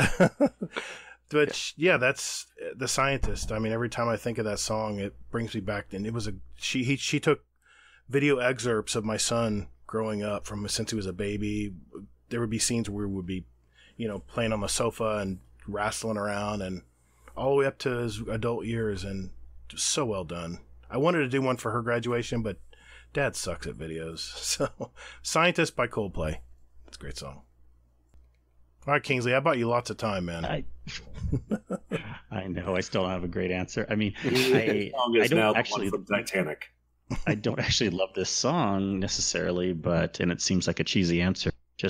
I'm going to go with American Pie, Don McLean. That's a great song. Sometimes the song is just like I've seen other people get emotional around it, so too. So emotional. Let's end on a light question. There's some questions in here we'll push to next week, and they're really good. This one's from Jealous, our new buddy I've been gaming with on PS4 side of our new clan. Question for the show: have you ever made an excuse to play video games or gotten yourself out of some trouble? Anybody? Are those two different questions? I'm not sure. I guess it's he's just asking basically if you made an excuse to play video games. Yeah. And then you got found out, so you're trying to get out of trouble. Or gotten yourself out of some trouble. Or maybe gotten yourself into trouble. Maybe that's what he meant to mean. Maybe. We'll just assume that, yeah. Yeah, we'll just assume that's what he meant. I haven't made any excuses to play video games. But yeah, I mean, as far as getting into trouble, I guess. Actually, I think when I was young, some kind of excuses, like my homework's done so I can play video games, and then I'm sure my mom found and I got in trouble. Yeah, that was a common occurrence when I was young too. Yeah, same here. Yeah. Sin? Don't have a great answer, but yeah. No, it's a good answer. I think we've all shared that one. Yeah, I basically just tell the wife, look, this is what's happening tonight. Yeah. So I don't really need to make an excuse. Maybe when I was younger, but I don't really remember them. I deal with this a lot. As I'm self-employed, you have to be self-disciplined to get out and get the work done, right? And there'll be mornings where I'm like, it's getting a little rainy out. I don't know. I don't think it's going to be a good day to work outside. So I think I'm going to play video games. It happens. I'll admit it happens. And yeah, I do end up getting in trouble usually when I was like, "Whoa, how'd work go today?" I'm like, yeah, about that. I'll work double. I'll work a lot harder tomorrow. I'll make up for it. That's the one thing about being self-employed. You just have to work harder. There's no makeups. You just have to put a longer day in the next day, and it's happened several times. Yeah. Or sleep less. That too. I've done that too, and I don't know if that's a good trade-off. I'll be honest. Hey, well, Gator. Yeah. Real quick here. Jealous sent me a message of a question he wants me to ask. I'm not going to answer it. I did figure it out. But he did send me this, and he's going to put an answer in, I want to say Tuesday. So after we drop this, and then, we can go from there. So, question for the show. This is a riddle and didn't want anyone to look it up, so he sent it to me directly. Uh-oh. What has a bed but never sleeps, a mouth but never talks, a head but never weeps? I'll give the answer on the day of the episode. Okay. And then he called me out and said, P.S. no using Google, Hazel. So if you get the answer right off the bat, we'll know you Googled it. No, I already knew the answer. Because because he messaged me and we were messaging back and forth. Oh, so. He gave you the answer. I got you. I have the answer. Oh, you just know it. I got it. Yes. Well, enlighten give me some credit. Well, I may eat you ate crayons. Well, eat crayons, but come on. Enlighten us then. No. All right, you're gonna make us work it out. Yeah. All right. I don't think I can work it out right now. I'll think about it. Don't worry about that. Yeah. Don't worry about that. Yeah. Don't spoil it for everybody else. Exactly. Okay. Oh, good. And he'll post it in. Cool. He'll post it in the probably the podcast feedback. Exactly correct. Good. Hey, that was good, Jealous. That was a good way to do it, man. I like that.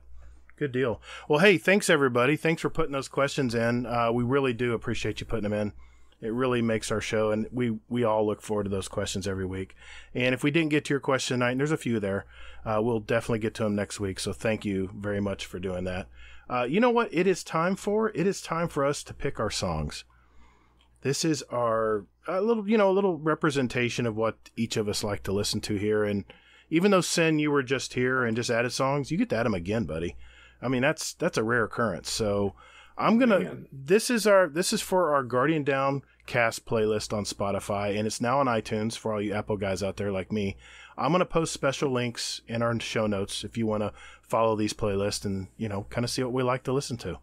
So I'm gonna start with our gentleman from the Guardian Hub podcast here. Sen, why don't you go first? And what we do is we typically, you've been through this before, we explain why we picked it or maybe what we felt about the song. Well, I try to pick something obviously a little bit different than my first two picks on my last rotation. The first song is one from when I was younger, and I didn't see any on the playlist, and it was a pretty good song, but it's called Confessions Part 2 by Usher. So something a little bit differently than I would normally pick, but really good song. That surprised me. Yep. I am an equal opportunity offender when it comes to music. I usually lean more towards a certain style of music, but there is a variety of stuff that I do like. My second one is on a opposite end of the spectrum. Yes, it is. This one also a very good song, a little heavier sound, one that I like to listen to, and this isn't the only song I like by him, so they have really some other good songs that I do like as well. But Breaking Benjamin, it's a really good band, a little bit heavier sound, like I said. The Diary of Jane. That was probably the first song that I started listening to by them. That wasn't a game. That wasn't a video game. I'm trying to remember which one. No, not sure? that. You sure? No, they did another song. It was like, I think, Bow to Me or something like that, but it was in Halo. No, it was like Halo 3. I'm telling you, the guitar part at the beginning of Diaries of Jane, I'm telling you, it was in a... So I would be on the menu screen and I would hear it over and over again. I'll think about it. Maybe I'll come up with it next week. That's a great pick, and man. then you'll tell me that you were wrong and that it was the song. Probably. I got you. NASCAR 07. No, never played NASCAR. I was never a big racing. I don't like racing games. And Rock Band and Rock Band 2. Rock Band. That's it. Yeah, it was probably Rock Band 2, but it was a title. This podcast is now brought to you by Google. Exactly. I remember because I played so much Rock Band. It was such a great game. It was one of my top games. I listed it a while back in our podcast. So good deal, Kingsley. What about you, man? Yeah, I decided to add in a song that it came to mind, no particular reason, but Take On Me by Aha. Oh. Great song. Not gonna lie, when I first saw the song title, I was immediately thinking Weezer. I was like, he went for the original. Let me tell you about this. Yeah, I decided to go with the original. They are a Norwegian group. It came out about 1985 with this song. There was a couple different versions of it. But where they became most well, and it's a great song, but where they became most well known is video. Yeah, that video is iconic. That video. It's one of the most iconic videos of all time. It really is. It won in 1996 MTV Video Music 6 different awards. It won Best New Artist in a Video, Best Concept Video, Most Experimental Video, Best Direction in a Video, Best Special Effects in a Video, and Viewer's Choice. And it was nominated for 2 others also. Wow. But the song is great too. The artist, he goes through a 2.5 octave vocal range from his lowest notes in the chorus to his falsetto where he sings really high at the end of the chorus. So pretty cool. And it's had a lot of inspiration. Weezer, in their Teal album, they do probably one of the most pure remakes of it. They do a very good version of it. Mm-hmm. And the song's in a lot of things, from like episodes of Family Guy to different like Volkswagen as a commercial that they use it. Right. Yeah. And but one thing that I like, and this is actually before this, but also another reason I want to play Just Cause 4 is because there's a hidden section in the game building, and it takes you into like an animated style where that song is playing, and it's like all that drum. Really? Yeah. Oh, really wow. excited to check that out. Good to know. And then also my next by Paramore called Caught in the Middle. And the music video for this song actually also has a rendition of that hand-drawn animation in the middle of the music video. They have a spot where she goes in, and it's kind of like that funky drawn animation. So I really enjoy that. Nice. Paramore, good group. I've seen them in concert before. Haley Wilson. Yeah. Their newer album. Yeah. Called Caught in the Middle. Yeah, I love that group. Check out that music video too. And also, if anyone hasn't seen the Take On Me music video, check it out on YouTube. They remastered it last year from the original 35mm K. And this is the 5th most watched music video on YouTube. It reached 1 billion views in February this year. Oh my God. The only music videos that have views this is November Rain, Sweet Child of Mine, Smells Like Teen Spirit, and Bohemian Rhapsody. Oh, wow. And this is number 5. That's great company. And first is Gangnam Style. Nice. Potentially. Great picks, man. I think Gangnam Style did have that. They had a ton of views. If you consider that a real music video. Initially. 3.5 billion. Wow. Yeah. That's crazy, man. That is crazy. Hazel, what about you, man? All right. So, another game we've been playing around here has been Just Dance, and my daughter has a new favorite song. So, needless to say, it's been on repeat here. Please don't judge me as a parent, but Seven Rings by Ariana Grande. Oh, gosh. So first Ariana Grande song.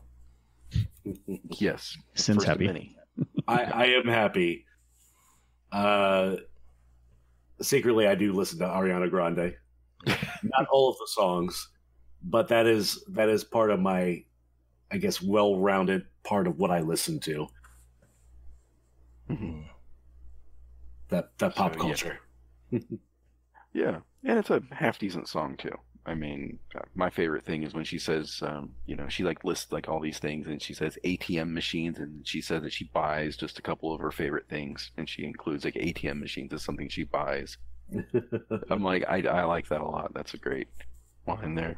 So, and then speaking of being well-rounded, completely on the opposite end of the spectrum, I added from the Kilkenny's Galway Girl. Oh, so just okay. Now, didn't somebody remake that one? Wasn't that Sheeran? No, that's a different version of the song. It's not even the same. It's same name, just different song completely. Gotcha. Yeah. I'll have to give this one a listen then. Yeah, this one is more traditional. It's something that'll make you want to, pick up a Jameson or, start drinking and Irish car swinging bomb. your arms. Yeah, exactly. Figuratively or literally. Yeah. No, Nice. just kidding. Well, good deal, guys. My first pick is from a rock supergroup. They really influenced me as a teenager and now adult. This song was a diehard favorite for serious fans of this group. From the self-titled album, released in October of 1983 with their deep synthesizer solos. And man, the lead singer who also played drums. It's Genesis, and the song is Mama. One of my all-time favorite Genesis songs before they went more pop and mainstream in the late 80s. It's a long one, but listen to it. If you haven't heard the early Genesis music, it is fantastic. It's fantastic music, so check that out. For my second pick, I chose a song from a multi-talented group made up from other bands. You had Dave Grohl with the Foo Fighters, who's the drummer and backup vocals. Josh Homme from the Eagles of Death Metal was on guitars and vocals. Nick Oliveri was on bass, and lead singer Mark Lenigan from the Screaming Trees. All of these guys have their own bands and projects going, but for a brief time, they all came together to form this super band. From their 2002 record, Songs for the Deaf, it's Queens of the Stone Age with No One Knows, which, by the way, was nominated for Best Hard Rock Song at the Grammys in 2003. So those are my picks. Excellent. Outstanding, guys. Well, hey, I think we're done here, guys. Thank you to all of the Guardian Hub fans out there, listeners. This is going to be a long one for you guys. You're not used to this, I'm sure. Ooh, I do have one final shout out. Yeah, absolutely. Go for it. I don't think Kingsley and I mentioned this. I think we might have talked about it a little bit pre-show, but we just had a Zoom game night the other night, Yes. which Hazelnut was participating in. That was super fun, and I would look forward to doing that again, definitely with more people. I think we use Jackbox Party, and I think viewers can, even if you didn't want to participate, viewers can actually play in the games as well and vote in certain areas. But that was fun. And Yeah, I apparently we'll try to get that going some more. And I apparently, even though Kingsley and I are now tied for the speedrun championship here, I came out on top won. as comedian. Yes, you did. That was a good game. Is this like You Don't Know Jack, the computer game from long Yeah. ago? Oh, I love There's those different games. versions of it. There's like 6 different, slightly different versions. We used to play that. My wife and I would play that every night before we went to bed when we were first married. It was so much fun to play. So it's very similar to that. I love it. I'll have to do that. Yeah. Yeah. Good deal, guys. Just a little bit of housekeeping here. Just a quick reminder that we now have a Destiny 2 clan. And it's a soft launch for now, but we like you all to be a part of it. We're putting together some possible ideas for our official launch, which will probably begin when the new Destiny season begins. But, having friends and raiding, doing Crucible, just overall just having a good time, that's what it's all about. So if you're looking for a clan out there, we have a permanent link in our Discord under, and also in a channel in our Discord labeled GDC Destiny 2 Clan. And I'll also provide a link in our show notes if you're interested and you want to send out a request. So look for Guardian Downcast, or DOWN is our call sign. So thanks for that. Also, I did want to mention also that, as I say also again, we have started a Patreon campaign. And Hazel, this was your baby. Can you just talk a little bit about it? Just remind people what it is. And I think this gets posted on May 1st, if I'm correct. So we have a little bit of time to talk about it before it happens. Correct, exactly. Yeah, basically it's just with all the stories that have been going around about COVID-19 and people being laid off work, furloughed, all that awfulness, is basically just that, hey, people are on hard times, people could use some help. So if you want to, you can feel free to donate to our Patreon. It's not going to go to us in any way, shape, or form. What it's going to do is it's going to go back to you guys. So whoever needs the money, we're going to go ahead and we're going to take a portion or take all the funds and we're going to send it to people that that need it and that can use it. Now it's not going to be anything much. Actually, right now we're up to, I want to say, $120 with it. It's fantastic that we have that much. I'm floored. I didn't think we'd get there. Absolutely. But I mean, the outpouring of support that we have for this is great, and it's great that you guys came together to, help out your fellow Guardian.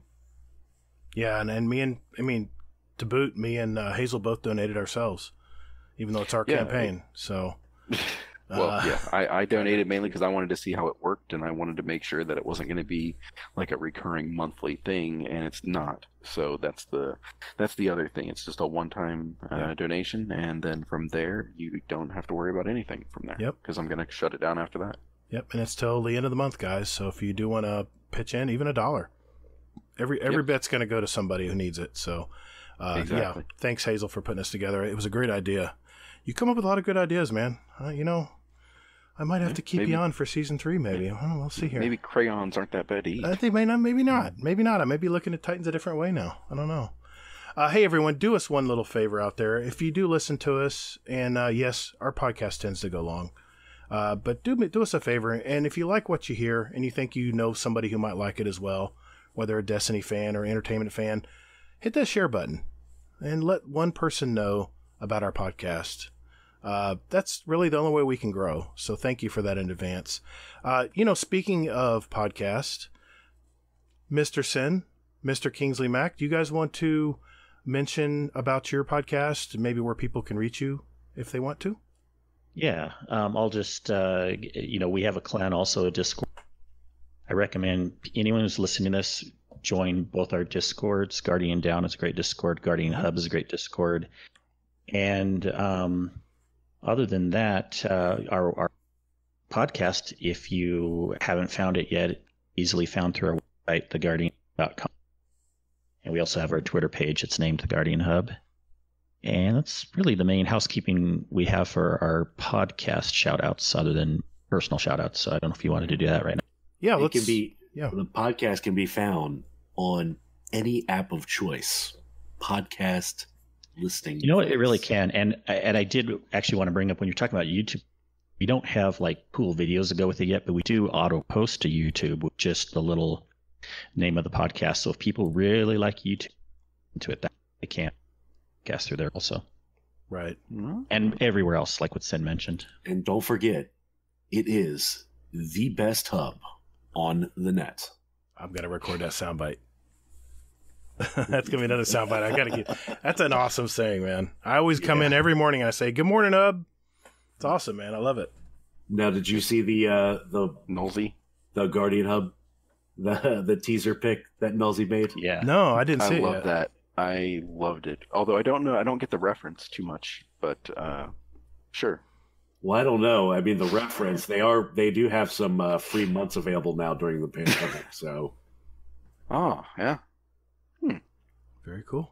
Anyways. It'll keep you warm during this time. We are the best hub on the net, so definitely prioritize listening to us over the other hub. Do they have a podcast? I don't know. Okay, well, that may lead us down a hole. Wait a minute. Oh, sorry. Moving on.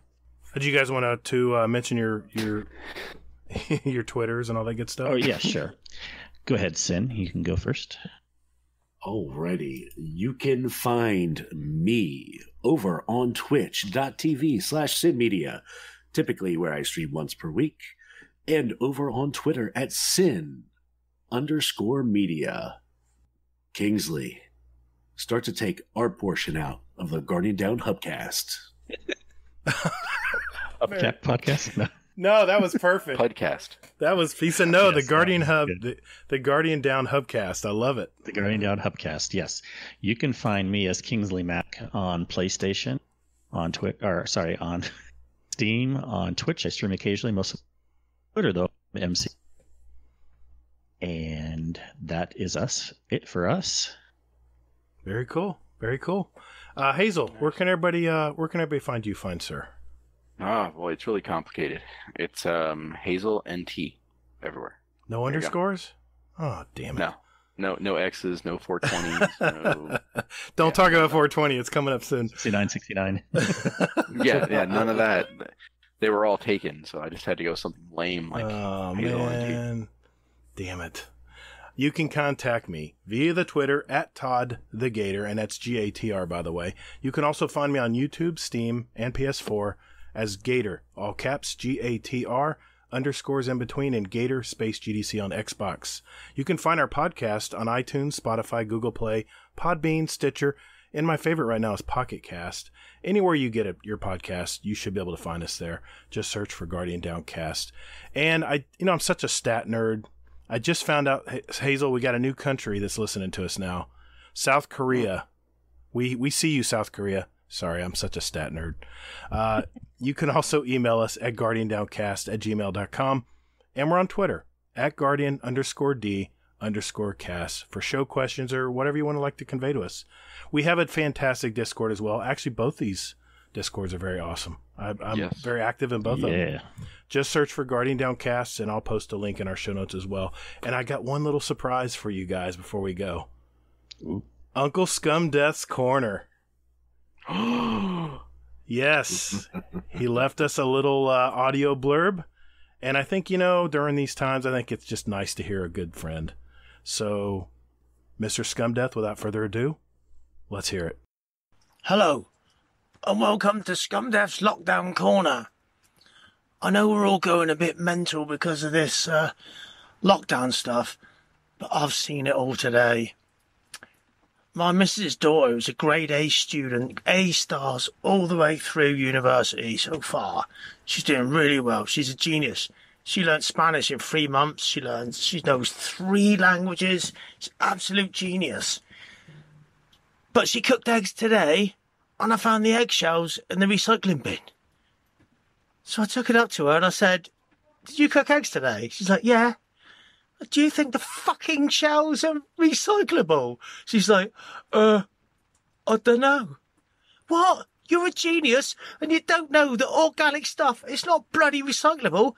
There's a fucking banana skin in there as well. Tell you what, excuse my French swearing, but bloody hell, I tell you what, it's doing my head in. Anyway, well, I don't know what to do. I hope everyone is doing well in lockdown. I'm not. I'm starting to go stir crazy. And I'm still bloody working. It's them lot who are going crazy, not me. I'm sure of it. Anyway, be lucky, people. I love you all. Goodbye. Hey, guys. Everybody be safe out there. It's almost over. It really is. Just keep your social distancing. 2 arms lengths, right? Wear that mask. It says to wear the mask. Wear that mask when you're out and about. Wash your hands. All the good stuff. I know everyone's so tired of hearing about it. But I'm telling you, this will all pass before we know it. So please be safe. Guardians are measured by their ability to come back from defeat. So stand. Fight! Thank you all so very much for listening. And later, Guardian. Toddles. Goodbye. Wash your hands, do do do do do do. Wash your hands, do do do do do. Wash your hands. Bye. Oh my God, I didn't record any of that.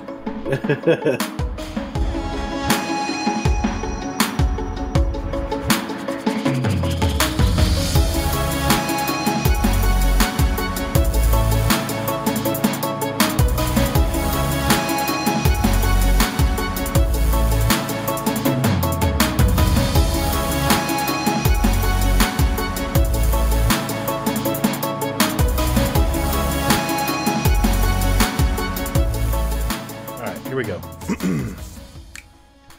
And I hear my daughter talking in the background. Let me close my door. The best hub on the net encourages you to close the door and social distance while watching. All right, here we go. Please here we go. 6 feet back from the audio. Everybody's 2 arm lengths, 2 arm lengths. Nothing like having a bow player on your team that's just sitting there going poink, poink, poink.